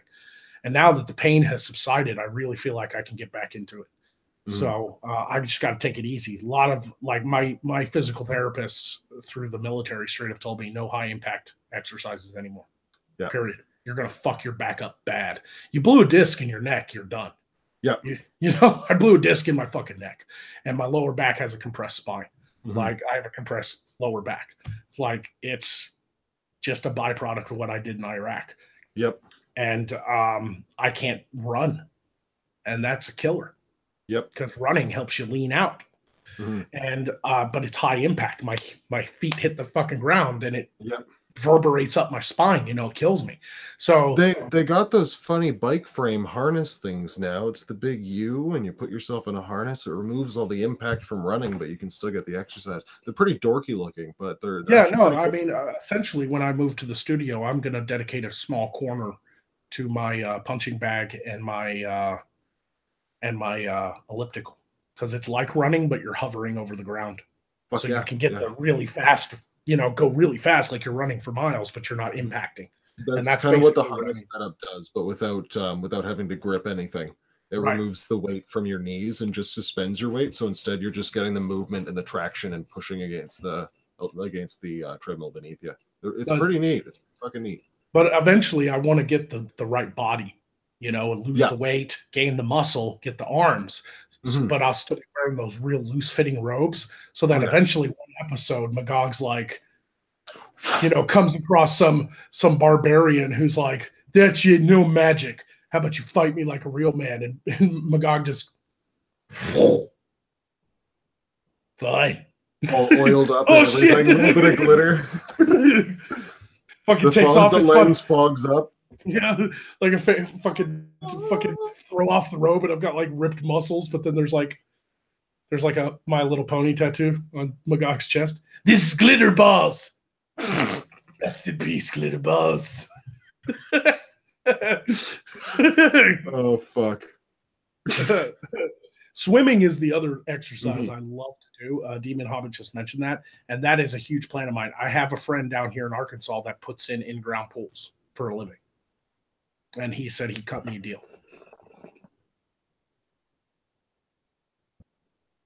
Tyon, you should send me that question via Twitter or Discord so that I can actually read it properly. I can see it's important, but I have to squint to see across the room well. And it looks like something that is. He says, "Hey Beardy, I have 14 pages of the Winter's Wait comic done, only 6 more to go. Would you be interested in writing a few more with me? You could put them on your channel, maybe try to get published." Definitely send me that question via a medium that I will see later. Because I will not remember. All I'm thinking about right now is 41 minutes to Chinese food. Yeah, that's what's so weird about back on the topic though. That's what's so weird about Magog. He's the wizard magic user played by me, and on camera it's one thing. It's like this guy's just a wizard guy, but man, I'm bigger than most people. Like it's crazy to be a wizard that's also like fucking 6'3". Like huge Viking looking motherfucker, and I'm a wizard in a robe. It's so weird. It's almost as if like I should have been the barbarian, you should have been the mage. Oh yeah, absolutely. We swapped roles. It's so weird. Yeah, I'm deceptively tiny. It pisses me off. I really can't overstand. It's nobody will understand this until there's the physical meeting. My head is huge. It makes the rest of me look small. Oh, I have a big head too, but I have a big body. No way around it. Balances it out. I've got a normal body with a barrel chest, but a huge fucking head that's oblong, so it makes the rest of me look small. It like in the military, you know how we have to have our covers, hats, and even with my hair cut all the way to the skin, gives you a little extra room. I always had to get the biggest hat they could sell, 14 inches. I had to special order mine in when I was in with cadets and trying to get my pilot's license and shit. Yep. Yeah. I have like a 11-inch shoulder neck ratio, and I have a 13-inch fucking hat size because my head's so fucking big. my hat size translates to triple XL. Yeah, I have a huge head. Yeah. I suffer from that too. It's always been hard for me to find hats.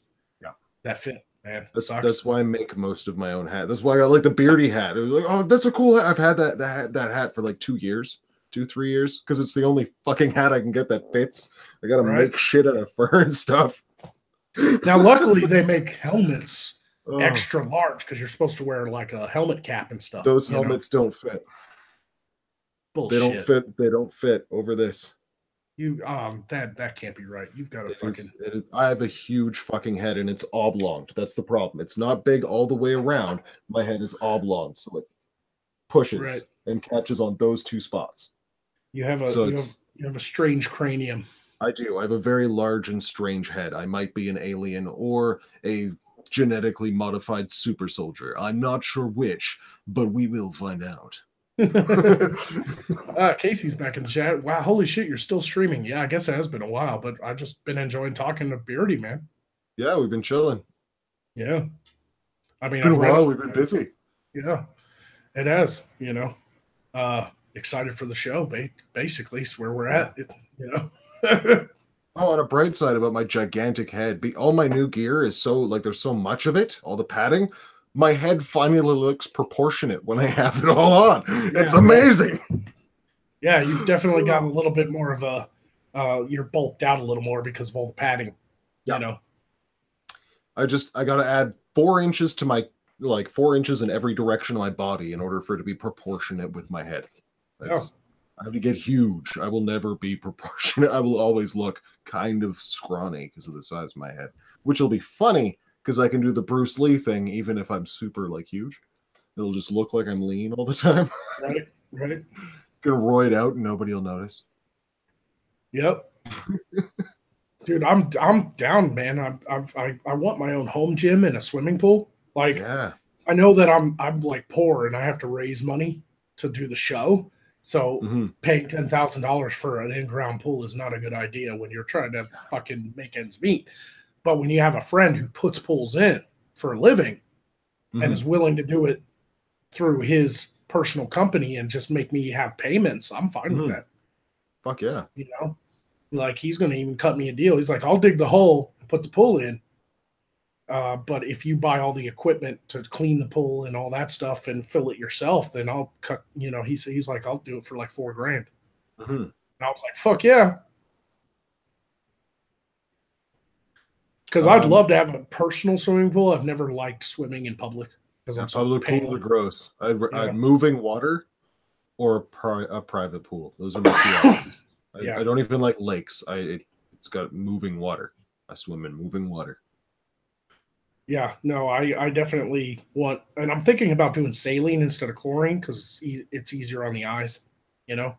And I'm thinking about putting making it a semi-indoor pool, so not completely enclosed, but like a roof and then screened in so that a lot of leaves and stuff don't blow into it. Yeah, keep the debris out, and but keep still the animals out. You know, keep the snakes from going into it. Keep the bears out. Don't have many bears, luckily. It's a little hot for bears. Problem. We got that fucking problem. We get bears in the Ozarks up north, Arkansas. We get black bears, but not down where I live. It's a little too hot for them. They're covered in fucking fur, man. Like they don't much care for the humidity and the heat of the fucking central Arkansas fucking bayou, you know. A2 Beardus says, "Oh my God, Magog Beardy morning aerobics."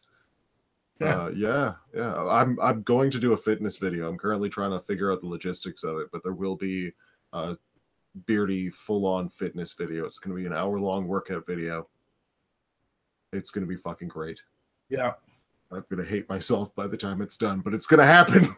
I've always hated working out too, so I have to force myself. Like I like lifting, but I've always hated like the fucking aerobics. Like in the military, I was fine with the push-ups and sit-ups. I hated the run. Mile and a half run you have to make it in less than like 11 minutes 50, mile and a half, like, or you fail, period. And the faster you are, the more points you get. So the higher rating you get. So a lot of guys in the military, they learned how to do mile and a halves in like 9 minutes, 9.5 minutes. And I'm over there, I'm making the bare minimum. I'm hitting my mile and a half at like 10:50. I'm like, damn, oh, this sucks. Fucking running and oh man, that fucking hurts, man. I don't like it. So it's always been the only aerobics I've ever enjoyed doing was my punching bag because you get your heart rate up. Yeah, but you're punching something, so it's a little bit more fun, Bop, bop, bah, And my punching bag is in my fucking bedroom next to my bed right now because I have no other place for it. It's on its fucking stand hanging, and it's just fucking hanging in there because I ain't even got room in my bedroom to fucking punch my punching bag. I've got to get the fuck out of this apartment, man. It's fucking killing me that I ain't got no place to move. My bike is over here, my exercise bike, folded up. It's an apartment-sized one that folds up, so it folds down into a bike. And you fucking pedal and shit. But it's standing there with a fucking wig and a coat hanging off of it because I got a fucking coat rack. Yeah, because I used to fold it out right here and watch TV while I biked, but I sold my couches and built the set. Now I ain't got room to fold it out because of the fucking table and shit. Like I just don't have the room, Fucking insane, man. Like I am so cramped. Like you've done really well building your new set in such a tight space. I mean, it's beautiful. Yeah, I've got this stuff here. It's more packed in here than it looks like, and then everything else outside of here is just like I'm squeezing between things that are draped with cords to get in and out of here. But I like what I've done with this space. But I feel you on the crunch space thing. Like I do sleep in here. I've got a fold out cot that I take up and take down. That's in this set. It's tight, but you make it work. You make it work. Make it work. I mean, don't get me wrong, but I mean, I'm going to be eternally more happy once studio is built. Oh my God. That studio is going to change everything, man, because I'm going to be able to do a bigger indoor set. I'm going to actually have a living space that I can move around in. Yeah. I'll have a nice little corner for artwork and photography, as well as my exercise equipment. You'll have and a even sacrificial table to bang all the bitches on. It's going to be great. Yeah. And even if I can't fit the exercise equipment in the studio because of the size of the set, I can always build a deck, put a roof over it, and put the exercise equipment outside. Yep. You know? So, you know, like fucking, I'm going to be able to do some shit. And I want to do functional exercises. I've always loved functional workouts. You know what those are, right? Yeah, actually doing stuff. Yeah, it's where you're not just like running on a treadmill. You're actually like chopping wood. Yeah, I actually took the missus out for one of those earlier, except it was a chair. Yeah, like functional exercises are great because at least you have a sense of accomplishment outside of just the workout. Like you're chopping wood, flipping a fucking giant tractor tire, moving it around the fucking yard. You feel like you fucking move something. You fucking making the earth move under you. You know, did something. Yeah. You're not just like, oh, I ran on the treadmill for 30 minutes. Now I'm going to go like have a sit in the sauna. No, I want to do like functional shit, man. I want to fucking go out and chop like massive amounts of wood. You know, going to need it anyway. I want to chop wood so that we have wood piles in the village. You know? Yeah, you know? Exactly. Just like every building will have like a nice wood pile next to it because that's the way people lived back then. Yeah, you know, just little cover and put the wood under there and you have firewood. And I got to get goats. Yep. Keep the lawn down, and I'm going to get some guinea fowl to keep the ticks away. Nice. You know? Yeah. I've also looked into a really great fog machine that does this. Like, basically, the fog machine is one thing, and you buy this non-toxic like fog gel, right? And it's like club size. It's for like a dance floor, right? Yeah. But the thing is, in order to get that low-lying ground fog, you have to put it through a fog cooler, which is essentially just like a thing that attaches to the fog machine, and you fill it with ice. Yeah. So the fog moves through that, gets cooled off, and comes out the other end and stays on the ground. I fucking looked this one fog cooler up, and it, with a fog machine on it, will actually cover 12 miles of fog. Yes. Like 12 fucking miles. I'm like, oh, dude, I'm going to fuck with my neighbors. Okay. Put on your zombie costumes, everybody, and grab your rusted farm implements. We're going. Turn on the machines of war. Like, this fog machine is like this fucking big, dude. It's like $4,000. But I'm like, I want a 12-mile fog machine. And they make them for movies because, you know, in movies, you don't want just ground fog around the actors. You want it to you need them everywhere. Back. Yeah, you need it to stretch back into the distance, right? For the camera to pick up so it looks natural. So they make these massive fog machines that allow you to just like cover 12 fucking miles in fog. And it's like, I want that so I can just like, I'll step outside, fill that motherfucker with gel and just be like, grrr. My fucking neighbors be sitting out. It's a nice night. Dude, is that fog coming from the tree? You get that thing set up, we get a bigger war horn, one of the big motherfuckers, and I'll just start blowing it out and slowly increasing. Well, get the fog, the horns of war and the drifting fog, and then you send out the zombies. Blind as fuck verified says, watch out though, some weeds are toxic and kill goats. Not around Arkansas. There's nothing really toxic in Arkansas for that will hurt goats. My friend has 3 goats for his 3 acres. And that's 1 goat per acre. And they eat ivy. They eat fucking poison ivy. They don't fucking care. They eat everything, dude. He hasn't had to mow his 3 acres in years because he keeps goats. He just lets them fucking eat everything from their head down gets eaten. You know, thorns, you know, wild berries and stuff. There's just not much toxic plants in Arkansas. I get what you're saying. I'm not saying you're wrong. I'm just saying here in Arkansas, we don't have a lot of toxic plants. We have toxic animals, fucking brown recluse spiders and poisonous snakes and shit. That's what you have to watch out. We've got the brown recluse up here as well. Yeah. My friend lost a goat to a copperhead. It bit it. Yeah, the copperhead attacked the goat and bit it, and it died. And he had to get a new goat down at the farmer's market.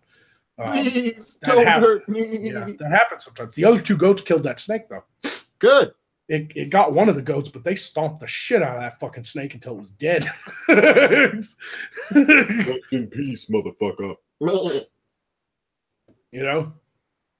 Oh man, the fog machine thing is a great idea for like 4th of July too, because I love Oh yeah. firing off fireworks and fog. That's Mhm. great, man. Because all the light reflects on the fog, you know. Yeah. It's a boom, and then it fucking all lights up and shit. Oh, it's fucking awesome. I absolutely want a fog machine, like so badly. Oh my god, all the shots made more dramatic. Yeah, Every single cave interior. right. And you get that fog cooler on it; it'll keep the fog low to the ground, you know, Yep. until obviously it heats up eventually, you know, Yeah.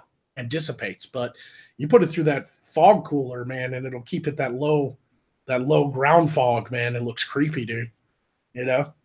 Yep. Yeah, man. It's fucking awesome, dude. fucking get a fog machine for the village. Like it's Nightshade Village. It's supposed to be on the edge of Nightshade Forest, Yeah. right? Which is like But it this. totally needs creepy mist. Yeah, it's like a haunted, magical witchwood. You know? It's double evil warnings. It's got night and shade. You know Yeah. you got to stay out. It needs creepy mist. Yeah, and I even have a plan on. I'm going to get a bunch of my friends together, and you know, and pretty much anybody who wants to help, and send me as many fake nightshade flowers as possible. They hand make them, you know. Yeah. And I'm literally gonna plant them all around the village and in throughout the woods, like it's where nightshade grows, you know. But they got to be fake. I can't plant real nightshade. Yeah. One, Yeah, nightshade that's doesn't an do very well ecosystem. here in Arkansas, and two, it's fucking poisonous. Yeah. You can't exactly buy it. It's literally used for poison. Like they don't exactly sell it at Home Depot, you know. So I've got to make fake nightshade flowers to decorate the entire kind of landscape with and stuff, you know, which is fine. I just want to stick them in the ground, you know, growing up around trees and shit, and all through the village and everything. Yeah. You know, they'll be made of plastic, but they'll look fine on camera, you know. A2 Beardus, yes, I have checked out Grimfrost before, but not for many years. It's been a long time since I looked at their stuff. Yeah, they make good shit, man. I have the habit of finding people locally that make stuff and going, "You there, make this for me." Yeah. Seeking Origin just dropped a sign in the chat. Playing Doom while listening to y'all. Pretty great. A couple pennies for the show. Thank you so much. Appreciate it. I'm just bullshitting with my friend. I didn't even really think anybody would still be watching, but we still have 70 viewers. So fuck yeah. I guess we're talking about some interesting shit. I mean, if anybody has any questions, I'm watching the chat. If you guys have any specific questions about the show or what we're trying to do or what we're trying to build, I'm just kind of brainstorming with Beardy too. Like I think the fog machine is a great idea for a few episodes. Magog and Beardy have to adventure deep into the Witchwood to fucking, you know, to fucking Witchwood's that wood. Yeah. Like, just smack Beardy upside the head. Oh, the goodness. I had this great idea to build like these castle ruins that are haunted, and somebody gets kidnapped by the evil spirit that's there and is being held at the ruins. And so we get hired to go save her. And we're like running up to the ruins, and the castle ruin, it's like barely a wall. There's like big stones everywhere that used to be like a tower. And then there's just like a door, but the door is intact. And Magog Magog and Beardy are running, but Beardy's faster than Magog. So Beardy runs up, grabs his axe, and just starts hammering the fucking door. And Magog jumps over the wall. And then he just shows Beardy still like hammering chopping the door down, like, we're coming. And you just see Magog like peer back around, like, are you serious? You've got to be fucking kidding me. You know, it's like little shit like that that's going to make the show kind of funny, you know? Oh, yeah. It's going to be great. It's going to be fucking great. I'm really excited to drop the sitcom bomb. It's going to be more exciting than SideQuest. Here's the thing. I still don't know what to call the actual sitcom show. That's okay. We'll get there. Honestly, I would love to call it SideQuest. I think it's such a great name, you know, and it's all encompassing, you know? Mm-hmm. But the problem is I think people expect it to have Magog's name in it. Yeah.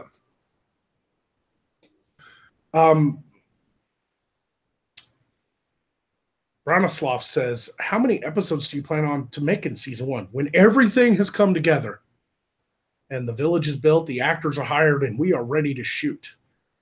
I want to do 28 episodes every season. Full proper seasons. Yeah, full proper seasons. 28 episodes. None of that British shit. Waiting 6 years for 10 episodes. Right. Hell, half the British shows only do 6 per season. Yeah, 6 episodes. That's it's fucking ridiculous. You know, I mean, quality, yes, but holy shit, 6 episodes. Ugh. yeah. I want to do it properly and shoot all 28 episodes in a 3-month period so the actors can all go home and everything, and then just edit them throughout the year. Yeah. I'd love to release it all at once like Netflix does. Like every year they'll just do like, here, binge watch it. But I'll have to make that decision. You know, that probably won't be something that we'd be launching doing. That's a hell here's of a the lot. upside of that. Okay, so let's say we film for 3 months. Yeah. But we end up having to go over because weather issues or something postpones filming. Yeah. Or an actor gets sick or something happens, right? Yeah. Then we can afford to go over because people aren't expecting an episode that right after filming. Yeah. See, originally I was going to film 28 episodes and they were going to all be done. Then I was going to take the footage and edit it that week and release it. And then the next week, edit it that week and release it on Friday and keep that going. Yeah. Releasing it all at once a year, makes it to where people don't get anything but once a year, but at the same time allows us to film longer if we have to. Yeah. And we're not under like heavy deadlines because we can film in the end of winter, beginning of spring time frame, like we talked about, January to May. But then it doesn't get released until October around Halloween. Yeah. So like the whole summer, I could do regular Magog episodes. We can do our live streams. And that whole time I can also be editing. And that would also really just depend on the fans, because how many of the fans are going to want to pay? Like, here's the thing. We either release it weekly and charge like $2 a month to watch the show, or we build a website and the website is free. Everybody can go there and see the behind the scenes. They can watch the live streams. They can watch the regular Magog episodes via that portal. But when the actual sitcom comes out, it's like a one-time fee of like $24, and they can watch it. So it's either $2 a month or $24 all at once. I don't know. But that's how we recoup the money too, because people have to understand that size of show, it's not just going to be fundraising. Yeah, it's, I don't want to rely on fundraising every year. Like I did my fundraiser. This was to get me started.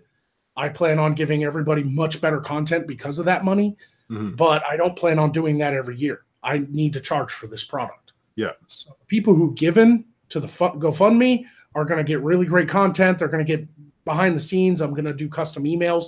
And then they're also probably going to get some sort of press package when the show comes out, like a nice package of signed photos of the entire cast and crew, and some special stuff because they donated to the GoFundMe. But after that, I'm done with the whole fundraising thing. I'm going to rely on actual purchasable, property, which if you think about it, $2 a month is nothing for such a wonderful show. I hope it's wonderful.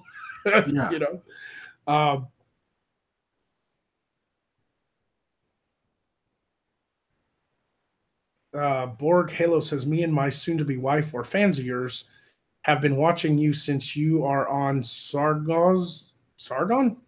Yeah, I think it's supposed to be Sargon's channel, and just autocorrect is being a bitch. Yeah. I've never been on Sargon's channel, but maybe you, Dragon's channel. Would you rather have money on your Patreon or to the GoFundMe? Either or. But it really depends on what you want to do, and I appreciate it. But you got to think Patreon is a monthly donation, whereas GoFundMe, you can throw, $20 at that, and I'd be happy, and it's a one-time thing, But I appreciate any support you guys give, and I do plan on doing some more merchandise and stuff so that people who want to give money can also get a little something in return by buying a T-shirt, So I'm working on some new designs and stuff. Down the road, would you ever consider having multiple other side quest hosts that you would rotate in and out week to week, kind of like a party in Dragon Age?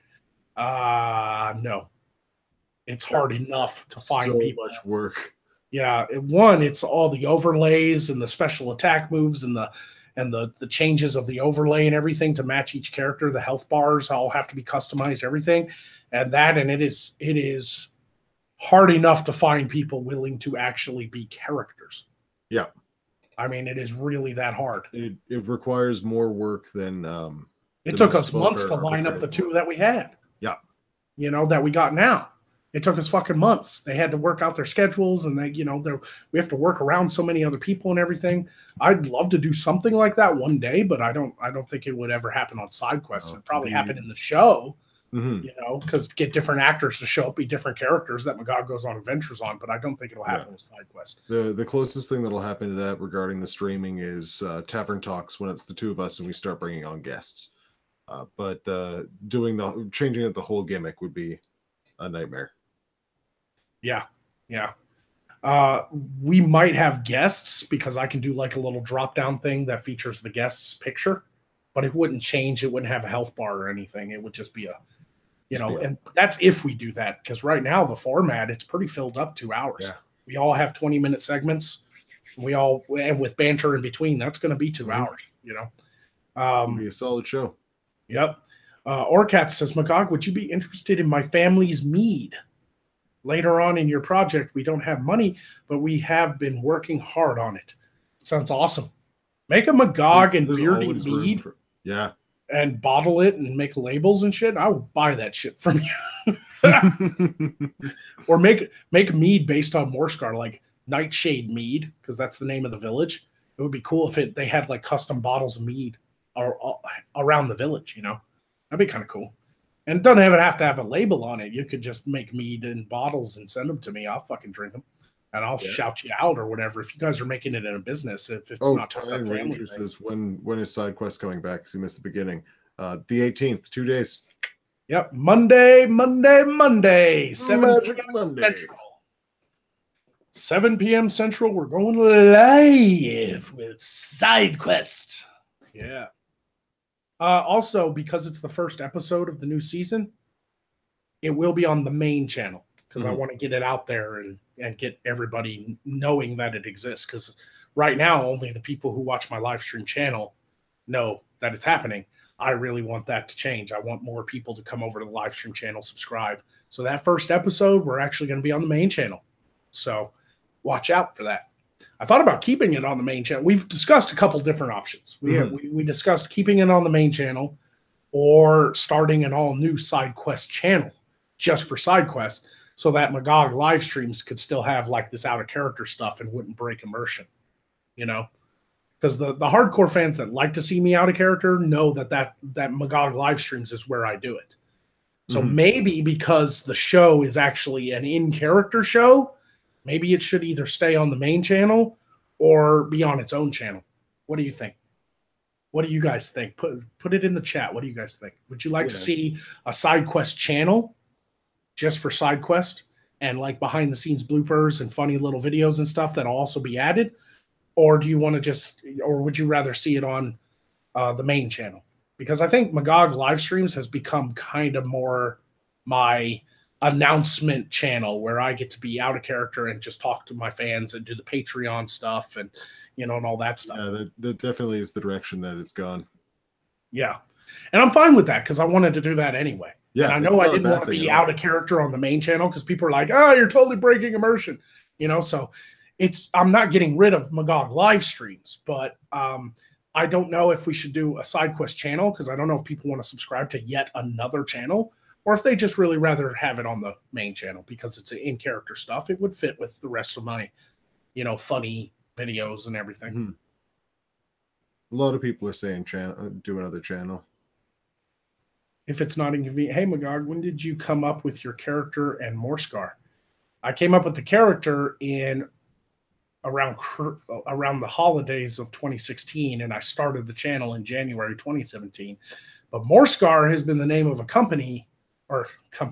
Morscar has been the name of a country or kingdom in the world of Magog since I started writing a fantasy novel about 5 years ago. I borrowed from my fantasy novel that I never finished. I didn't think anybody would know, really.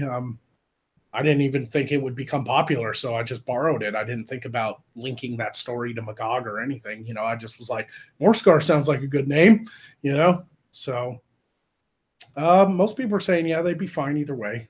Mm-hmm. But a lot of people are saying side quest channel. Mm-hmm. Keep it on the main for the minute. I kind of agree with that. Let's do the first 5 episodes on the main channel, see if it's successful. If it's successful and people love it, then we create a side quest channel and move it over there. Mm-hmm. Does that mean there's a Magog Bible? I don't know about that. There are multiple gods of Magog's world. One day, maybe. But there's a lot of gods, so it's more likely to be a series of stories in a cool little book that doesn't count as a Bible. It's a storybook. Shut up. Now, Sirius has an interesting idea. Why not stream on the main channel, but then immediately unlist it and then upload it to SideQuest, a SideQuest channel, so that my main channel isn't clogged up with a bunch of SideQuest videos. So we can stream on the main channel in order to get for those first ones, for the if we're doing the 5 and then the Switch, absolutely. If we were just creating a channel to consistently re-upload them to and then not ever stream on, that would be weird. But if we were doing the first few on the main channel and then and then move them, but that's if we move them. But once we move them, we will be streaming on the SideQuest channel. There's no point in having a channel just as kind of a archive. Not many people would subscribe to it.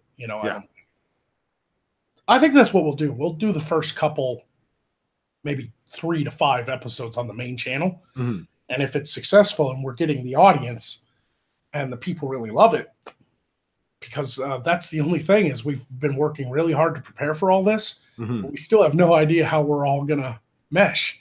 These new co-hosts and us, we don't know. Like, we don't know if people like these things out. We're going, all right, I hope you're all ready, motherfuckers. Right. I got mead. Revan Nanaka's in the chat. What's up, Revan? One of my Magogonites. The maker support is gone? ? Yeah. It's not gone. I just haven't been spamming out the link anymore because there's some shady shit going on over there. I can't cash out any money. It says I owe money instead of getting money. And my bank account that was linked to it to cash out got shut off by Stripe. And apparently it's happened to the entire website. They're going through a lawsuit right now for taking people's money. So some shady shit gone over on Maker Support. I don't know the whole story. They won't talk to me. I've messaged them multiple times. They won't answer. They're not even talking on Twitter anymore. I have no idea what's going on. They've gone dark. Yeah, they've gone dark. But all I know is I can't shut down the support page because there's not even a button to close your account.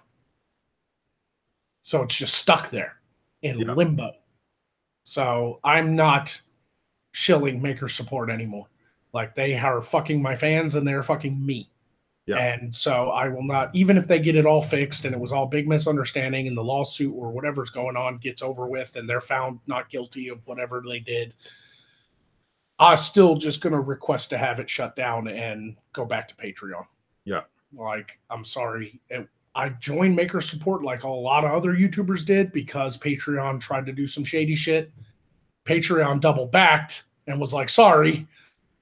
And then Maker Support started doing shady shit. So I'm done with Maker Support, whether they are legit or not. I'm done with them.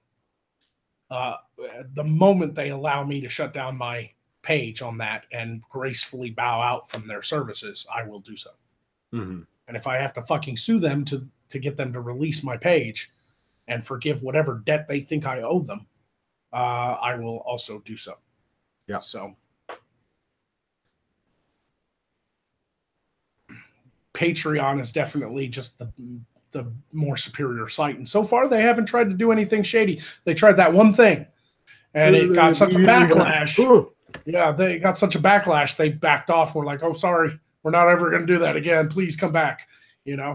So the only time they kick people off, the only time they kick people off is when they really feel like that person is endangering other people or doing some really terrible shit, which I still think is wrong because you have no way to prove that. Like they tried to take Sargon down because they got complaints about him. And they took Lauren Southern down because she Modern apparently Medusa just recently got hers taken down too. Although really that might have something to do with titties. I have no idea. yeah, hers well, that doesn't make sense. There are plenty of cam girls that offer Patreon rewards. That doesn't make. I don't know. Who knows? Yeah, I'd have to talk to her about that. Last I saw, she was just tweeting that she was trying to figure it out, and it was a lot of dramatic flare-up posts, not any actual information. So once I have information, I can say more. But all I know right now is that her Patreon got taken down. Yikes! Yeah, damn. I had no idea. We have 69 viewers right now. That's a great number. We went up to 70. Oh, damn it! Shucks. We were so close to being. There it is, 69. Yeah. 69 dudes. Dude. Fuck. Yeah. But, I got the munchies so hard, and the Chinese food place is open in 7 minutes. So I think I'm gonna run and get ready to order food. Well, it is 5:23. So let's end it at 5:30. How about that? Can you stick around for 7 minutes? I can, but I'm gonna go right over here and smoke. Yeah, of course. Yeah. 7 minutes, everybody. How hungry I am. Yep. So, how long and straining was it to build your world? Just asking because I've been doing world building for the last 10 years myself. It took about 5 years to build the history of the world before I even tried to write the novel. So, yeah. World building is crazy. Like, I've got 4,000 years of history written down for that world. I have a world building addiction. Yeah. That's I think that's what I'll do today because I can't think of anything that needs to be done for side quest that I haven't already done. I've got to do the credit roll, but I'll do that like the Monday. I'll do that Monday morning, before the show even starts because all I got to do is, because I think the credit roll this time around is just going to be patrons, Yeah. We do have to. What did we discuss? We discussed possibly having like a joint Streamlabs. I need to set up a joint side quest Streamlabs. Yeah. So that people aren't like donating to Streamlabs to the individuals. We'll have just one, and somebody can just watch it. Yeah. Yeah, I'll have the dashboard up on my side so that I can catch it because I have clear line of sight. I've got the multi-monitor display. Yeah. So do that because you also have the email for the side quest Twitter. So just use that email. Okay, perfect. I was actually going to ask you about that off air. Yeah, no. Just use that email to open up the new Streamlabs because it doesn't even have a channel associated with it. It's not part of my main, like that was just I created that email strictly to start the side quest Twitter. It's not connected in any other way. So you can use that email to start a Streamlabs if you want. Okay. That works. That connects it all because then that email has more than one function, not just Twitter, but also, it'll also have. Yeah. So Beardbarian has now agreed to help alleviate a lot of my workload by taking over the side quest, Twitter and Streamlabs. Yep. So I'll be divvying up promo and stuff coming up from this motherfucker. Mm-hmm. So I'll be divvying up payments to the co-hosts from the super chats. You'll be divvying them up from the Streamlabs. Yeah, because it'll be connected to your PayPal or whatever. Yeah, which is fine. That's fine with me. We're business partners, and we got that trust. Is it still sponsored by PETA? Wow, somebody actually paid attention to the credits. The last season's credits had a joke about PETA at the end. That shit was funny. Credits were fun.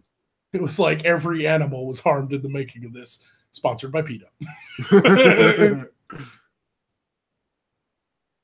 Yeah, I'm gonna. I had an idea, and real quick.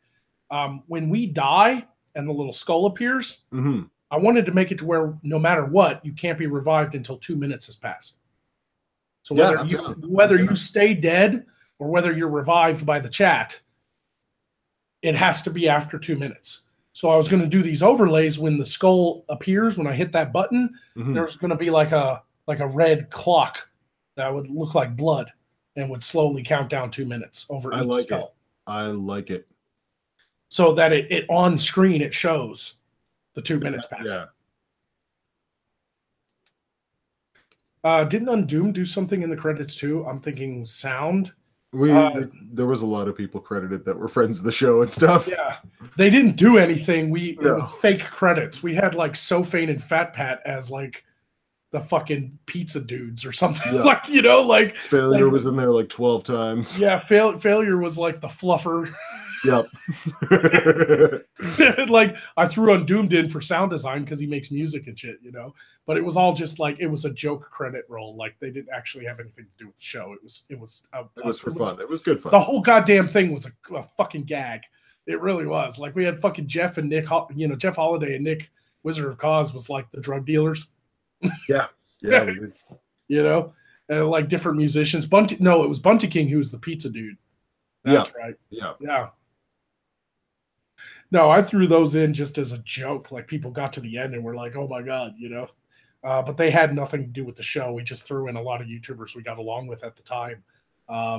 You know, fucking Omegon was in charge of seafood or something. You know, like it was, you know, craft services. Yeah. You know, we're not doing that this time. I felt like the original plan was to change the credits every week.